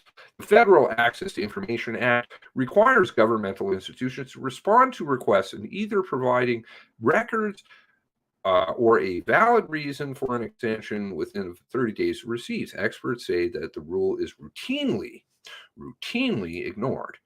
Definitely pointed some of this out in the past videos. Pretty horrific how their tactics on how to avoid these things. In a statement, which I showed different ways that they do it, and they do it to their own members. This is crazy. What are you doing over there? LAC told CBC it could not comment on the cases. It's before the courts. This is the best cop-out ever. Lame. Losing, all of this is losing weight now. Just means nothing. Canada's FOIA system plagued with issues. When it comes to the DAG issue, Mike Larson, president of the BC Freedom Information and Privacy Association, says the slow response times or points to the requests attenuated for information value. Okay, I'm not getting anything here. It should go here shortly.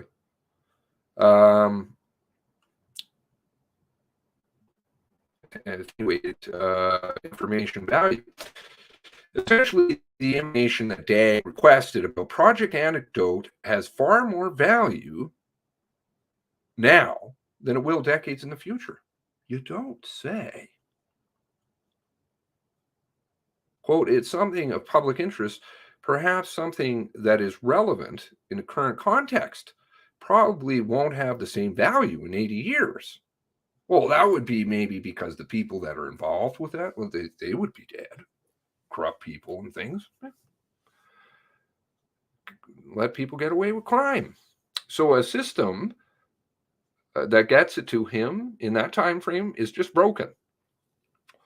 But you can pay for what is it? Grants for turtles in Tanzania. That one always pissed me off.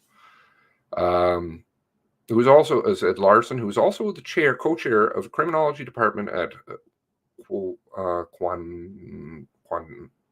Kwantlen Polytechnic University in Surrey. I probably butchered that.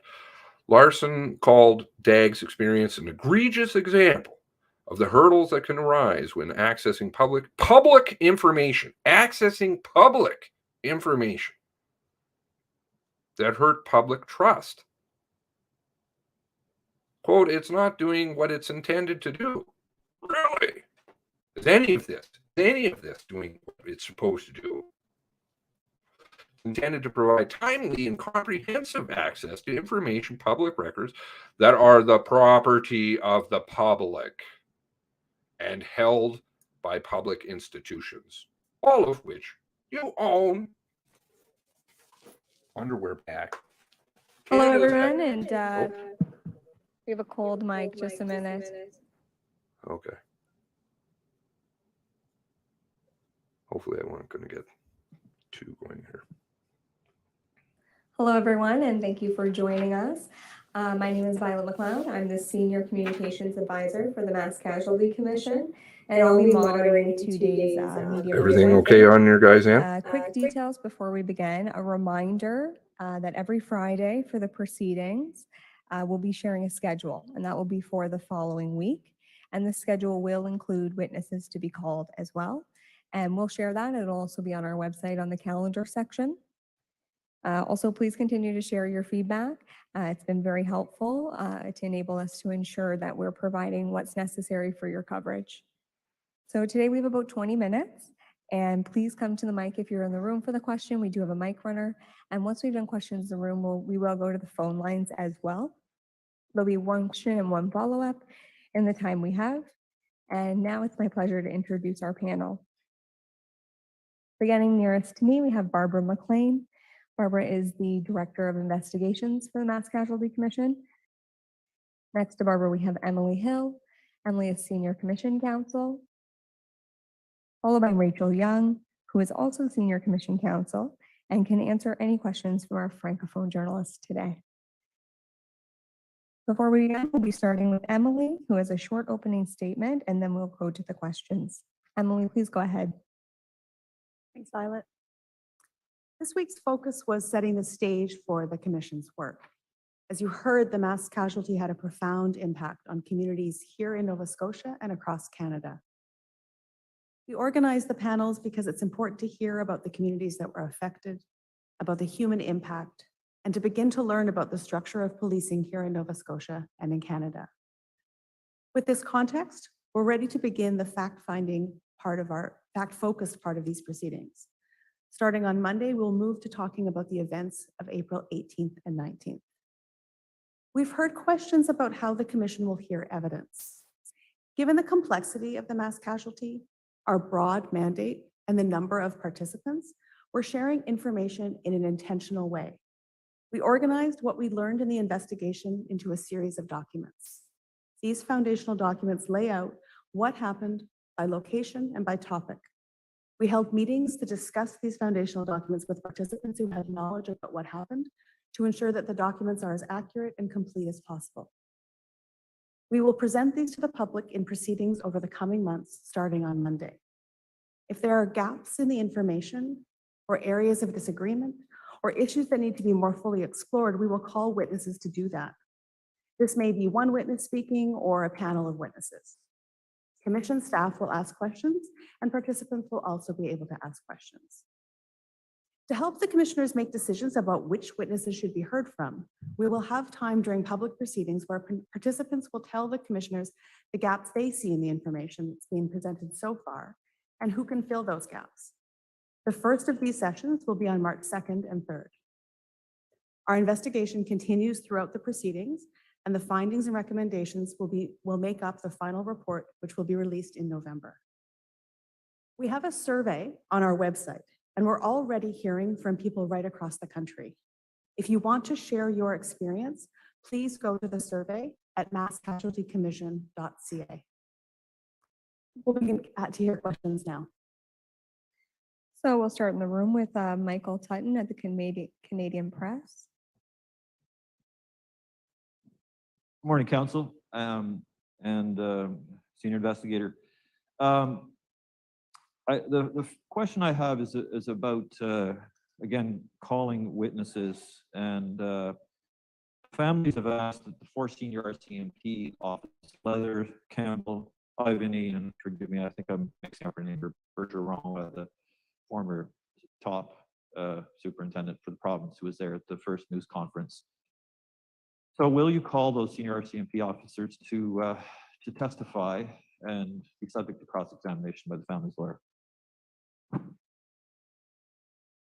So we will be hearing from senior RCMP officers through in our public proceedings as witnesses, and participants will have the opportunity to question them.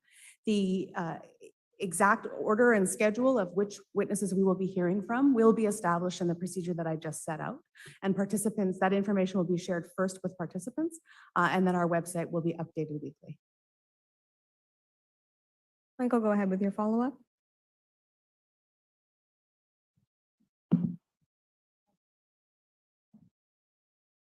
Can you give us any kind of a sense of why on Monday you sort of warned the public to brace themselves? What sorts of tough information is the public going to be faced with as that first report comes out and the first hearing on the meat of the matter begins? Great question. Thank you. Thank you for that question. I think you heard yesterday and even today, we're using words like challenging and difficult, but I'm going to be real here. The information that we are going to start sharing on Monday is disturbing. It's awful. You're going to hear and receive information that includes 911 transcripts, audio files, and what happened during the mass casualty. On Monday, we start sharing information, Portapic 18th and 19th, 2020, and it will detail what the residents, what community members, what happened to them, what they saw, what they did. We will also start to be sharing some of the information that the first responders encountered. And then we'll be sharing our third foundational document, which is containment. We heard this morning in the panel that people's daily routines have been impacted. In the community open houses that I've attended, I've heard that people don't feel safe in their community and their homes. And that's what this commission is about, is to explore what do we need to do to get to recommendations to help restore that sense of safety, what we need to do to improve community well-being and public safety in our neighborhoods. It's my hope that in the coming days, people will think about what they need and prepare themselves for what they're going to start to hear on Monday. So next we will go to Graham Benjamin at Global News. Graham, go ahead. Thank you. So this morning we heard from these panelists on rural Nova Scotia life, and we know that this commission did start in large part because of the family's calls for this inquiry, for the Mass Casualty Commission to be formed. These folks really know what it's like to live in Nova Scotia in these rural areas. Do you fear that potentially already you've lost some of these family members through this process so early? Family members are participants in our process, and so they have been participating with us throughout the process. They have had access to documents that we've collected, the entire RCMP file, our transcripts of our interviews, all the information that we've collected, and they have had the opportunity already to give us information to put into our foundational documents. And they will continue to be involved in the proceedings. We're just getting started, and so I think that the participants will continue to have their voices heard in various ways through the proceedings, and they'll continue to contribute to the work of the commission, because it's certainly important to hear from them and all the participants that we have working with us. Go ahead with your follow-up, Graham.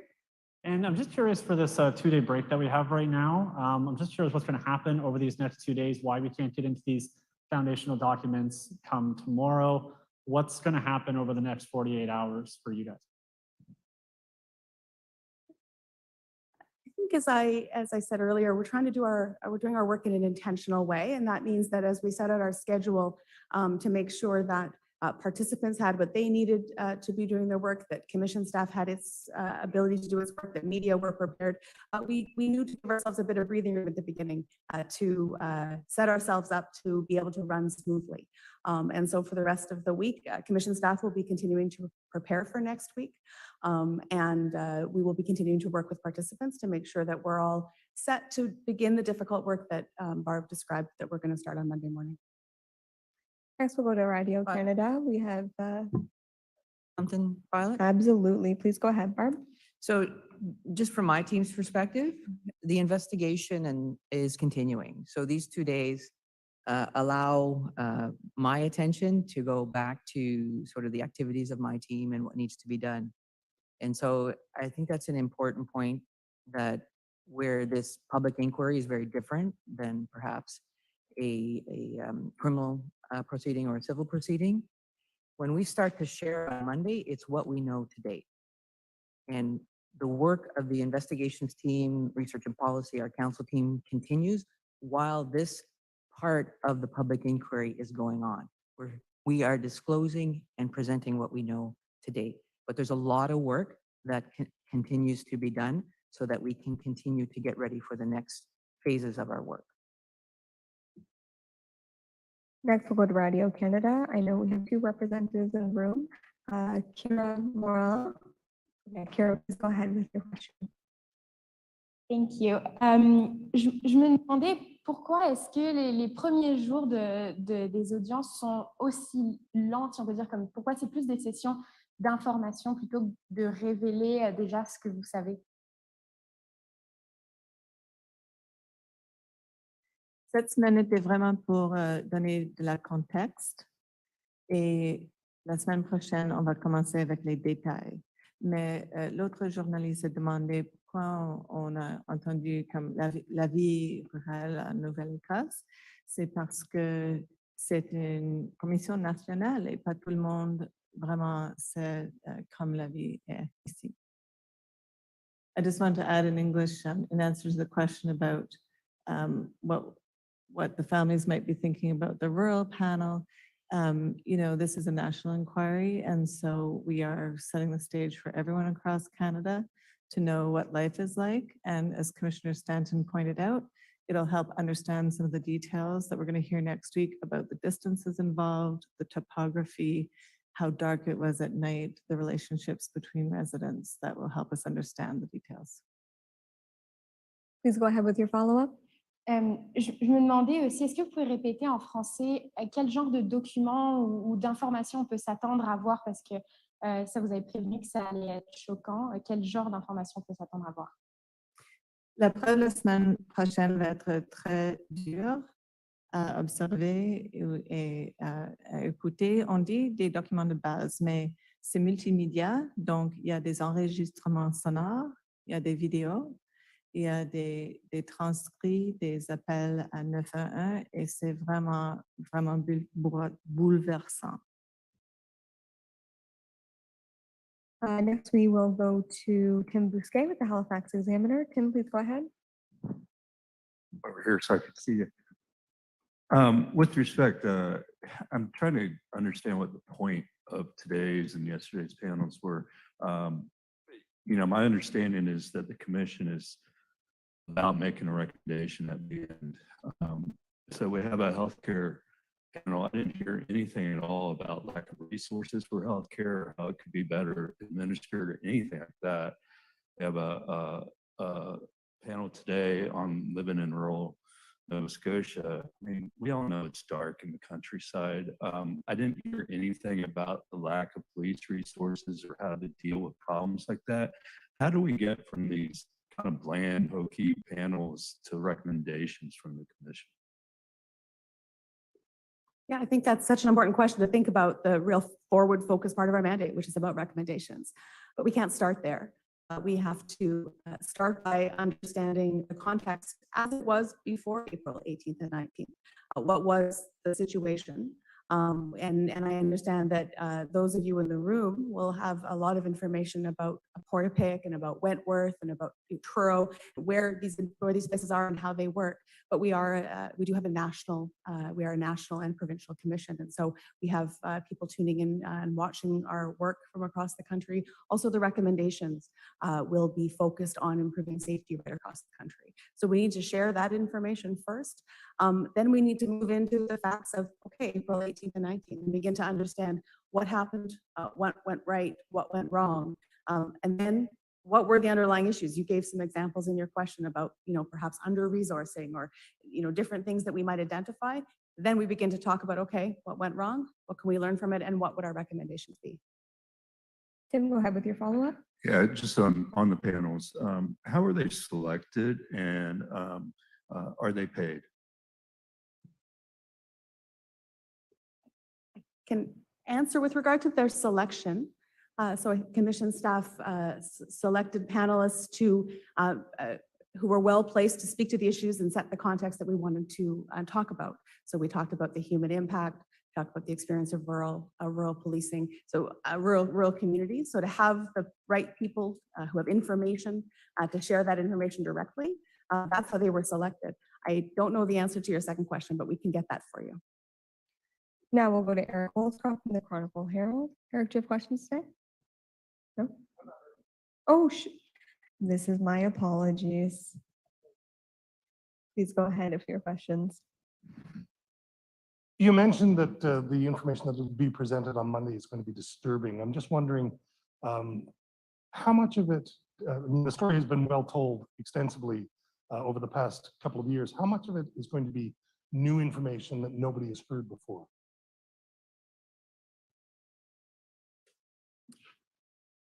What we are doing on Monday is presenting what we have. I think your question really speaks to what individuals know. We are about to present what we have been working on for the past year or so. And so as to what's new, I think I leave that up to the audience to determine. But we're at the point now where we have collected tens of thousands of documents. We have spoken to people, and we're about to reveal that in a sequential way to try and make sense of all the things that were going on, as well as the sources of that information. So it's going to be presented in a way that is, don't just take it from us, here's where we got that information. And we're about to enter into an important phase of our work or point in our work because one, people need to start to hear what we know happened. But from my perspective, what I'm hoping is that by sharing what we have to date, if people have information that's not there, then we are hoping that people will help us with our investigation as it continues. Please go ahead with your follow-up. On a completely unrelated topic, we heard the community panel reference it. It's in the policing document as well. COVID-19. I just want to see if you could respond as to how it's impacted the work of your work and how you think it's affected. Because I mean, we heard them talking this morning about how it impeded their efforts to mourn and to move on. If you could just sort of address that. I think that's a great question. Thank you. From an investigative perspective, investigations are very human activities. They're best face-to-face, there's rapport, there's the ability to hear information and to create that dialogue where test understanding and to make sure that we're getting fulsome information and that we, on the receiving end, understand it. COVID and the, just the challenges of people getting together to have those conversations was an impediment to the investigation. People didn't want to, to speak face to face. We were using technology to the best that we can to keep the work moving. But like I say, investigations is a very personal human piece, and it was definitely impeded from my perspective and that of my teams. We are coming up on time, but I do want to have the opportunity to give the phone line a chance. I believe we have Francis Campbell on the line from Chronicle Herald. Francis, can you hear us? Yeah, I can hear you. Can you hear me? Excellent, I can. Please go ahead. Okay.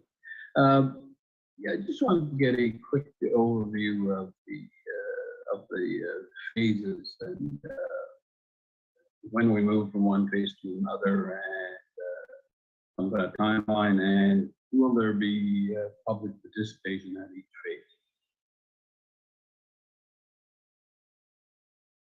I didn't hear the last part of the question. Public. I believe it was public. Participation at each Oh. phase, or will there be witness installed at each phase? Oh, thank you. So certainly our public engagement and community engagement has been going on right through our work. So we've had opportunities, open houses, our survey, lots of ways for the public to follow our work and to be involved in our work. With regard to the phases, phase one focused on understanding what happened. Barb said our investigation's been going on for a year. It will continue all the way through, but the public part of it started this week and will continue into the spring. There's some overlap with phase two as we begin to move into the focus being of phase two, understanding how these things happened and why these things happened, and sort of making space for those conversations. Those are also public proceedings. And then finally, phase three, which is focused on recommendations. We want to make sure that the ideas that come forward to improve public safety and to respond to some of the issues that we will have learned about in the preceding two phases are spoken about publicly. And we have people sharing feedback on those because we want to make sure the recommendations are reasonable and make sense and are the kind of recommendations that can be implemented. Please go ahead with your follow-up, Francis.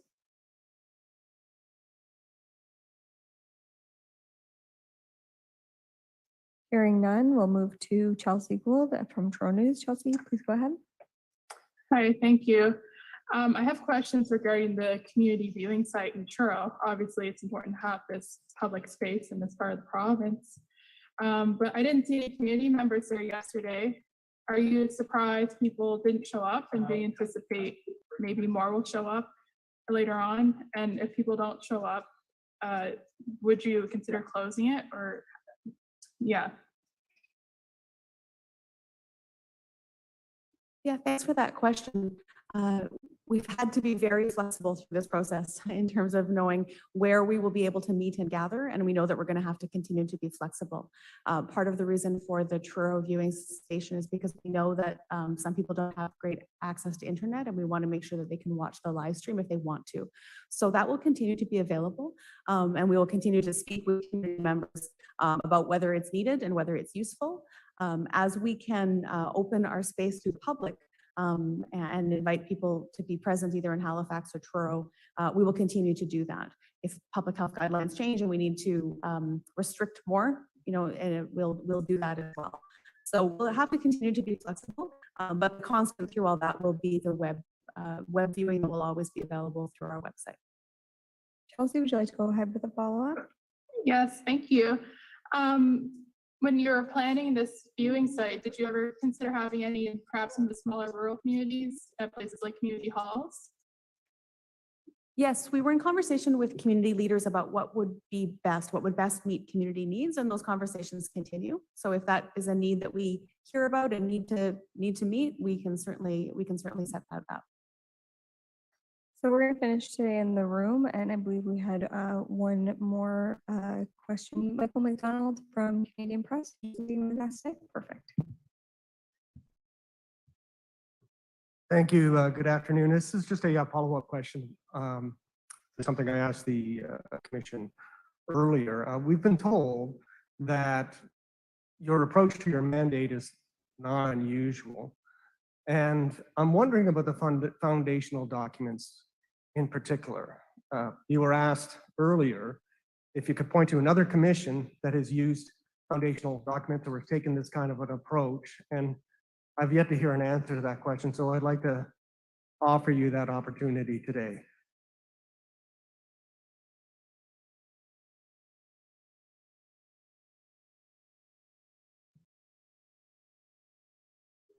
I may have to clarify the exact names of the inquiries. There was an inquiry held with Justice Galeese, the long-term care inquiry in Ontario used foundational documents. Also the Gowd inquiry, which was into pediatric forensic deaths, also used foundational documents. So I'm an exhaustive list. And as I say, I may need to get you the exact name of the inquiries. Okay, my follow-up is already asked. So. Thank you. Thank you all for joining us today, and we look forward to seeing you again on Monday.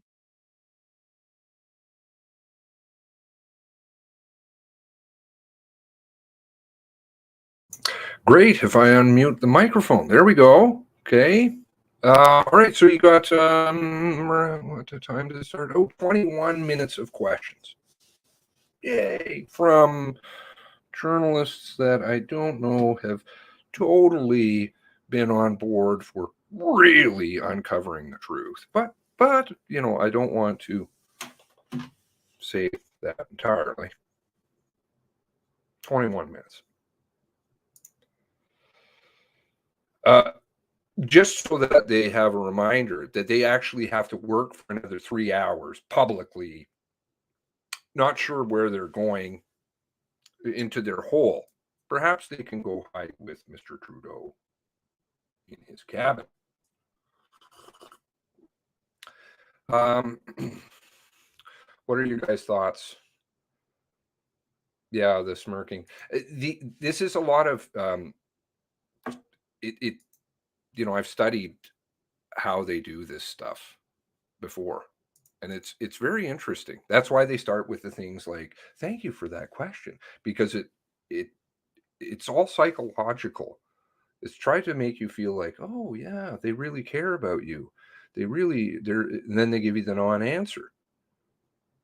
And then the person's left like, well, this person appears to be caring about what I'm asking, but they're just really not even answering me. I would say, yeah, I don't know about the colors and things like that, but I mean, all you need is a white room. You don't need anything special. Who cares like about the background color? And this isn't a fashion show. This is answering questions which they're not answering.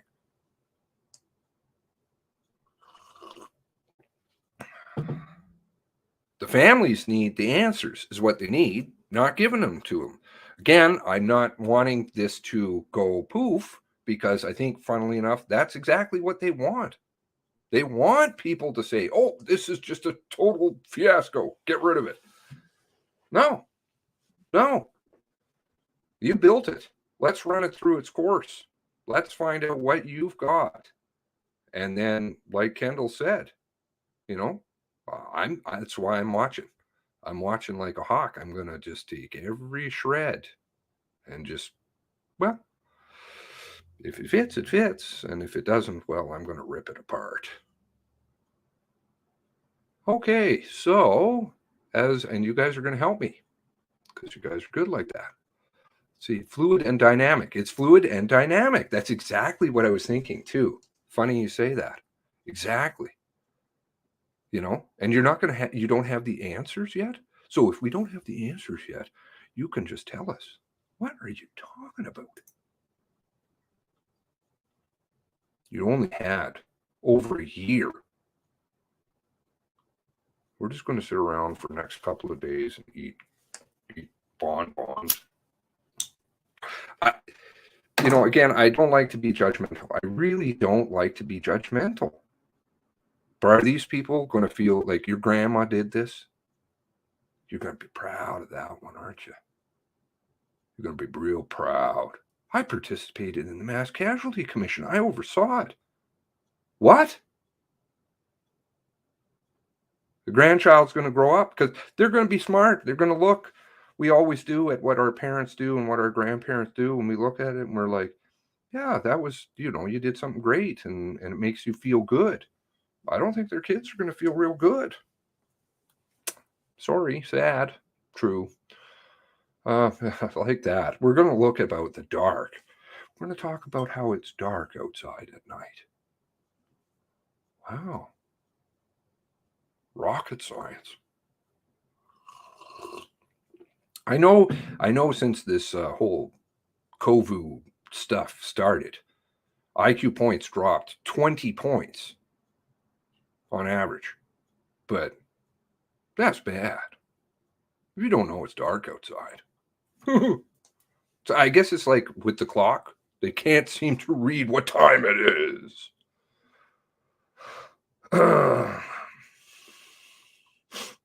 Excuse me. Tom Selleck. I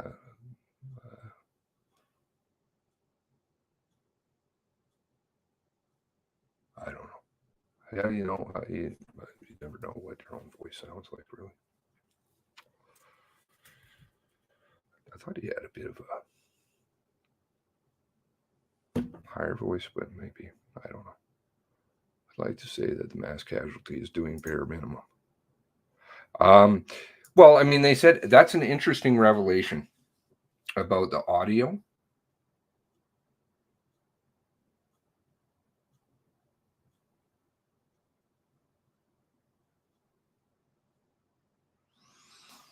I'll be very curious what audio they play.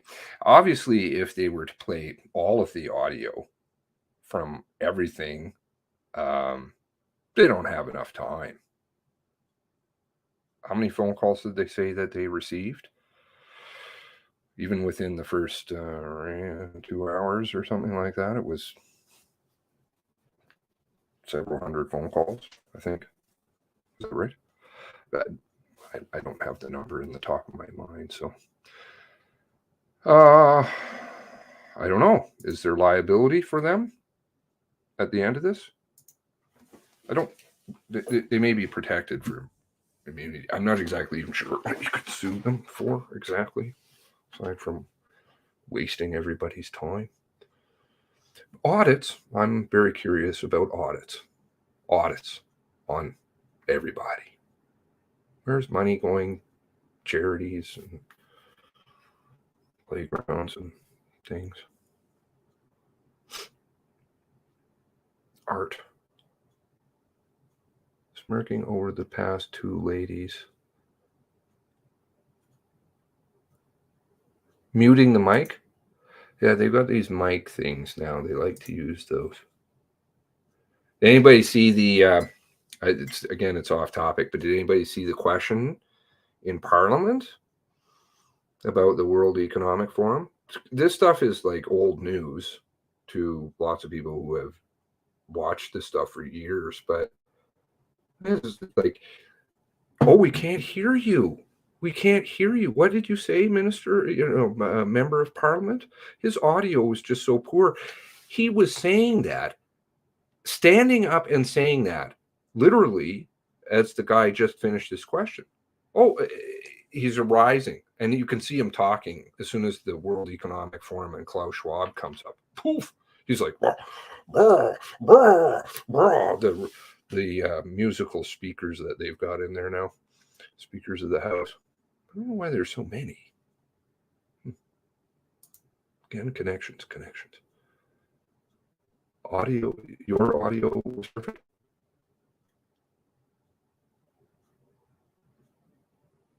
Well, everybody certainly seemed to hear what that guy said. So I don't know what the heezy that was talking about. Of course, because that's just the way they do it. It's just like CNN or people have mentioned things on air, and then they're just like, oh, the signal was terrible. Oops. How many times have I seen that? It was dark. She heard voices. Was that with or without the coat?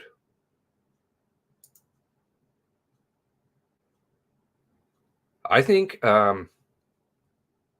one thing I would like people to start looking at, if you don't mind, I don't like asking, but something that is that car, that white car, the white Hyundai down at the clinic.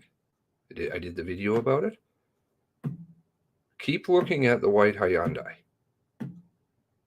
They don't want people to look at the white Hyundai. I guarantee you. Guarantee you. Look at the photos they put out in the media and the videos. Very interesting how they always crop it out. It was there for 2 days. I have pictures of it at nighttime. I have pictures of text going through it. Oh, it's somebody's car. And it arrived there that night.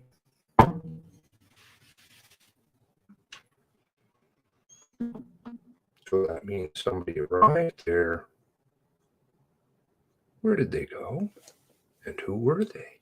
And where did they come from?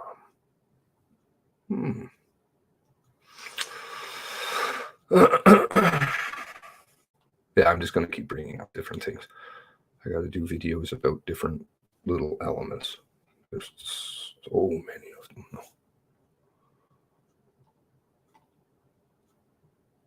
I had to take a break, though, and let people watch where the chips were falling. Hopefully it had its desired effect. But as a result, I got behind. Talking about the dark is setting the stage for how many RCMP and Lisa's answers remember the dark fits Lisa's story. I saw the post again about the gun and the handling, the fingerprints. That's such a great point. Talk about plausible deniability.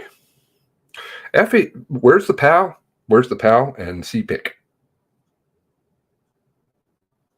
I want to see if anybody in this story has criminal records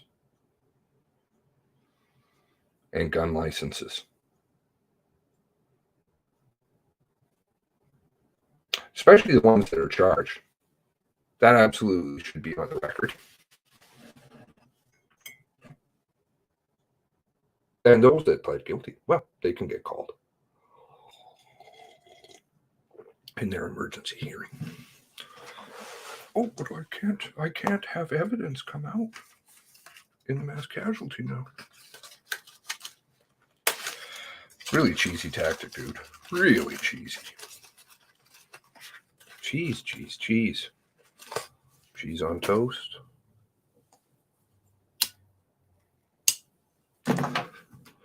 Yeah, I'm sure they are. It's usually stuff built in. I missed some working, but questions. They didn't. They state 911 transcripts. I think most everything you're going to hear is transcript on everything. I think it'd be my prediction. They did build outs. That was that freaking video I can't find. They build outs so that they don't have to have witnesses. And they'll pull them. Maybe they'll have somebody who, I don't know, delivered pizza or something sometime, but side by side guy, maybe. Maybe he'll talk about the blue cars which happened to disappear in what, 3 weeks. That's one I'm going to do is cars. I got to go through cars. But you know what people are noticing now? What are people noticing now? What are people noticing now? Shh, WEF conspiracy theory. Everybody knows it's damn aliens. It's not conspiracy theory. I mean, they all attended. How's that conspiracy theory? Klaus brags. I'm going to do a good video on all that.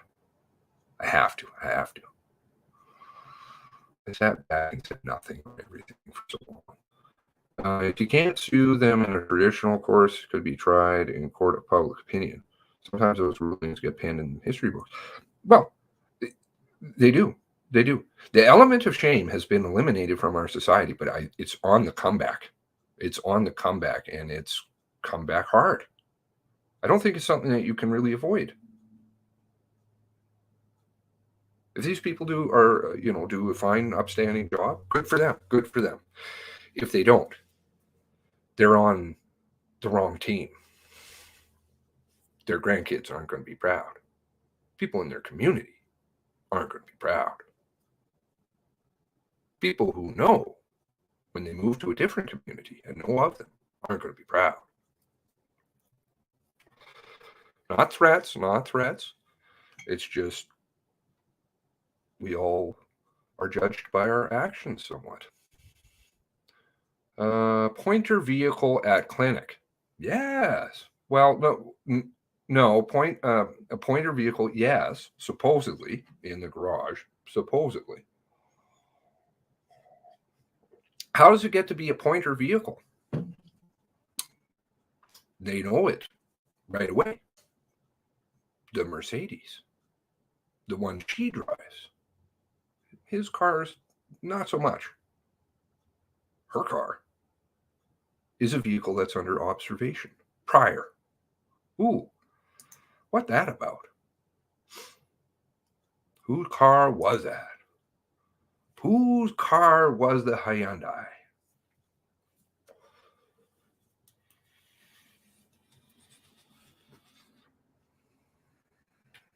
Pressure on the media.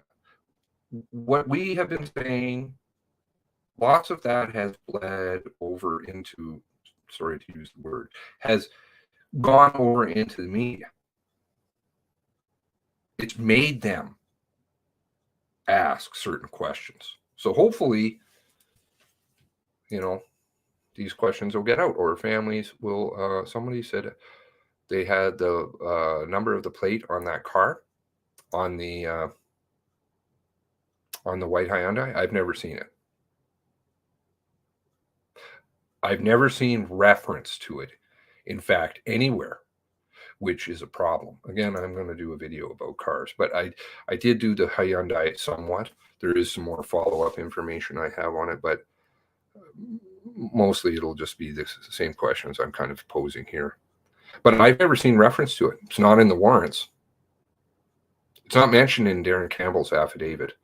Well, white vehicle, I think white vehicle is in the driveway. What the fuck are you talking about? Parking lot is not a driveway, and you have multiple people say it. So something going on.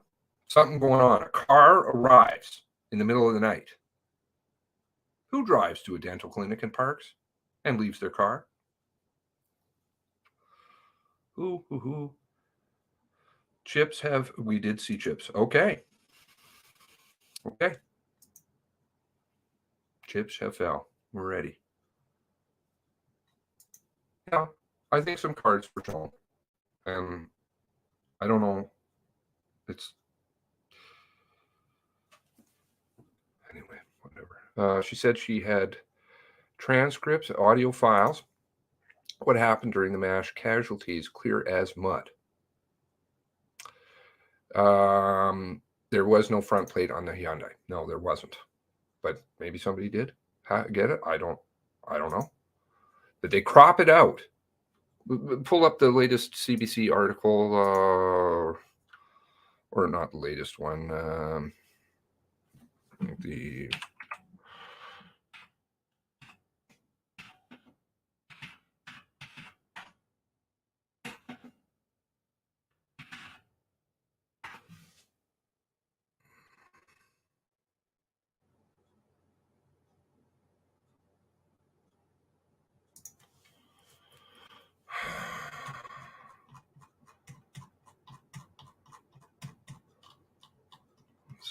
one's in this one. They just crop it out all the time. Crop it out all the time. I'll let you guys dig around on that if you want. Was on Global, same thing, cropped out. And you can compare the real picture to the actual picture. There's a guy standing there in one of them.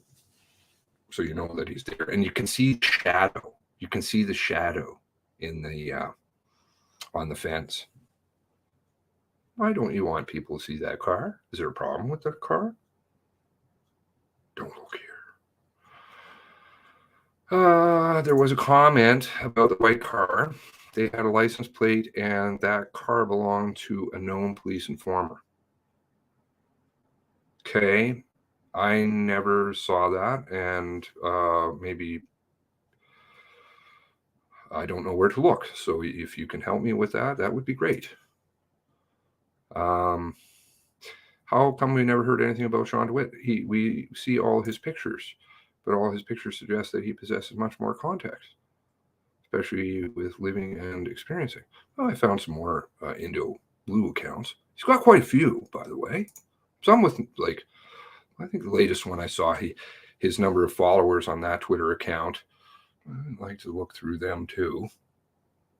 He had no tweets. 3, sorry, on that account. 3, but he had hundreds of followers.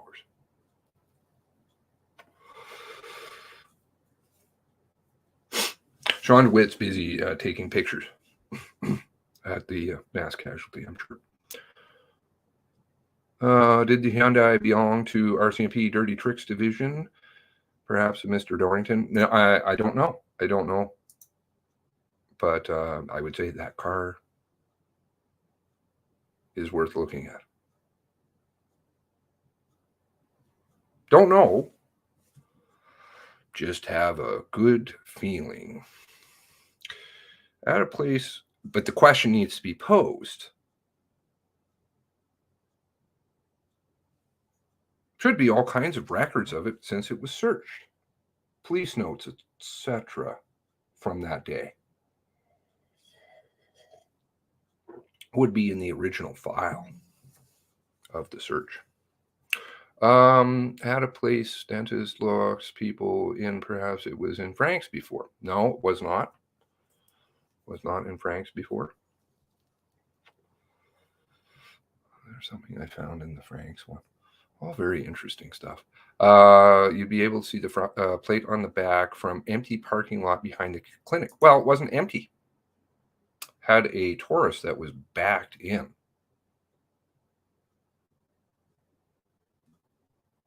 So that means that the Hyundai came after the Taurus was placed there, and as was the Mercedes, in the middle of the night. 2 people's notes, Halifax Regional Police, RCMP's notes. Okay. Well, I went through all that. Then Paul P says, stream. Lisa bought a Hyundai. It was already there. Again, I'd love to see the paperwork. Should be. Where's the registration for any of her vehicles? Anybody seen them? Registration for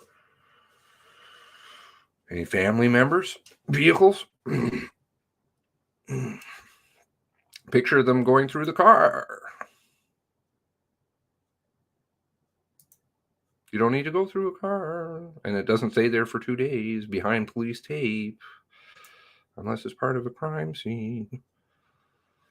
And to do with the crime, not beside the clinic. Plate starts with GCR. How do you know that? Is it because just somebody put it on the internet? Or are there pictures? Should have come out by now. Nobody took pictures from behind. Because it was behind police tape. Until it was towed away. Where was the article that indicated it was towed away? In that article, interestingly enough, it said, quote, whatever day it was. I think it was Tuesday. a white car was seen to be towed away. A white car. But there were 2 white cars. 2. It's rather generic. A white car. Well, then couldn't you have just said a Taurus? Everybody knew what Taurus was by that point in time. I think even the most non-car aficionado knew what a Taurus was, depending on if you're inserting stripes or what you're doing at that time. I don't know. Okay, I don't know if I got anything here.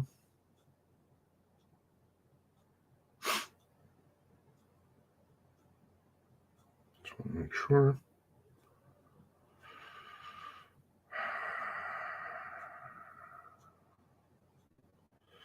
More concerted effort to keep Tara away from things. Okay. Yeah, can't go because she can't do anything because she's not vaccinated. I think that makes a lot of sense. Can't look at things because there's vaccinated. Okay. Are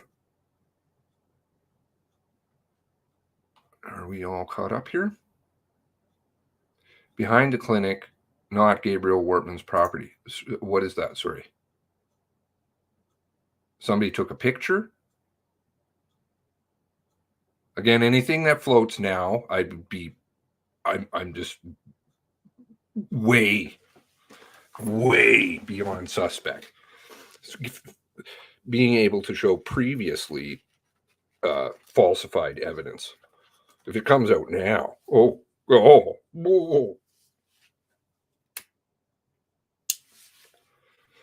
But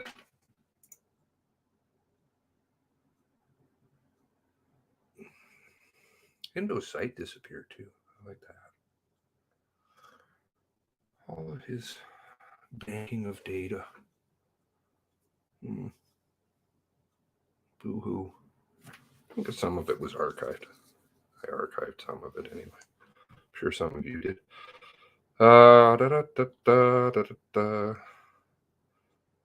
My sound is breaking up. Was it breaking up again?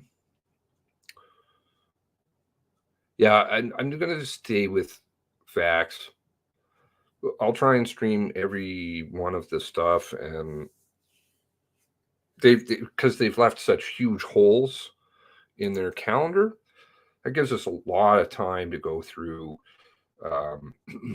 these summaries of summaries, Chinese telephone things that they're going to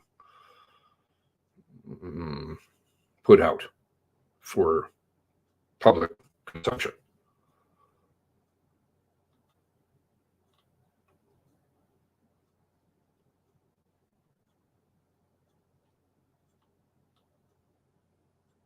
And we got to keep people interested in this one, please. Please.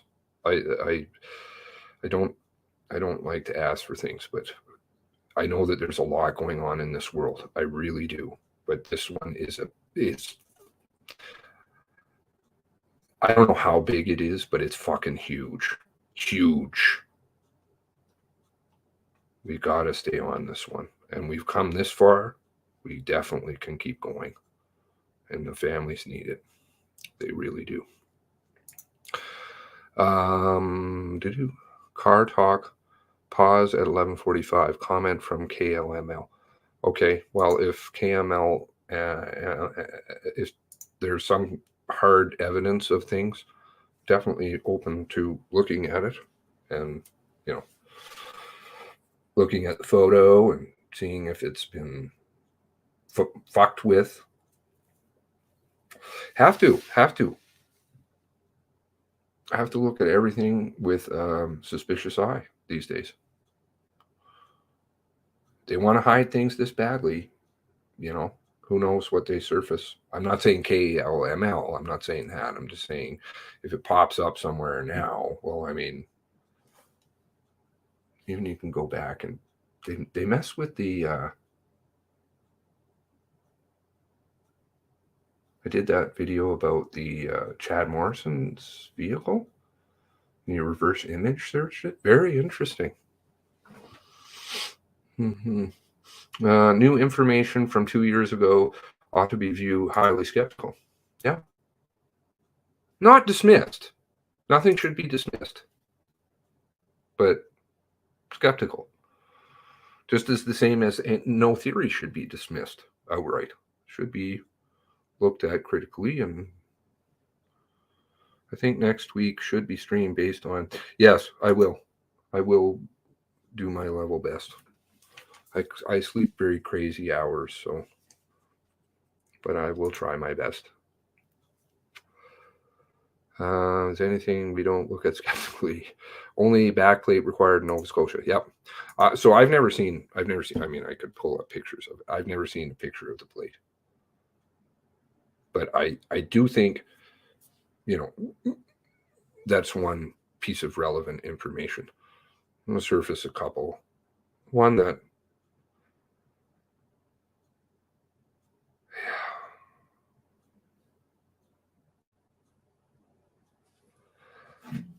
I only can rely on phones to work because I'm out here, and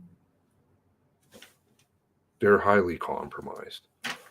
And so I'll discuss things on the internet, or sorry, discuss things on the phone that I come across, and I find that they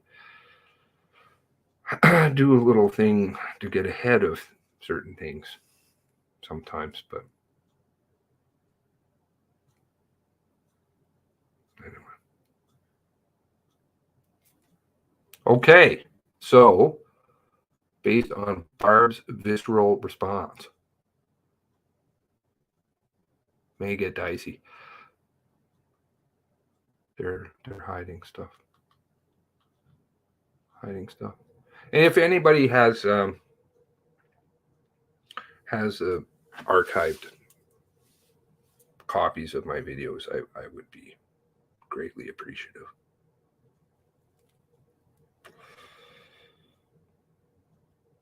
Would be really great to have them somewhere that they're not getting deleted, because it is an archive of research, and it's all your guys' work. So we don't want to lose that. All right. They are listening all the time. Listening, watching, going through, deleting. File. All right. Take good care, everybody. I'm very appreciative that, wow, you guys, the 44 of you still here. Thank you ever so much. Please, please tell people to get your coffee. They're going to try and snore people and snow. Don't get lost. We come this far. You guys are,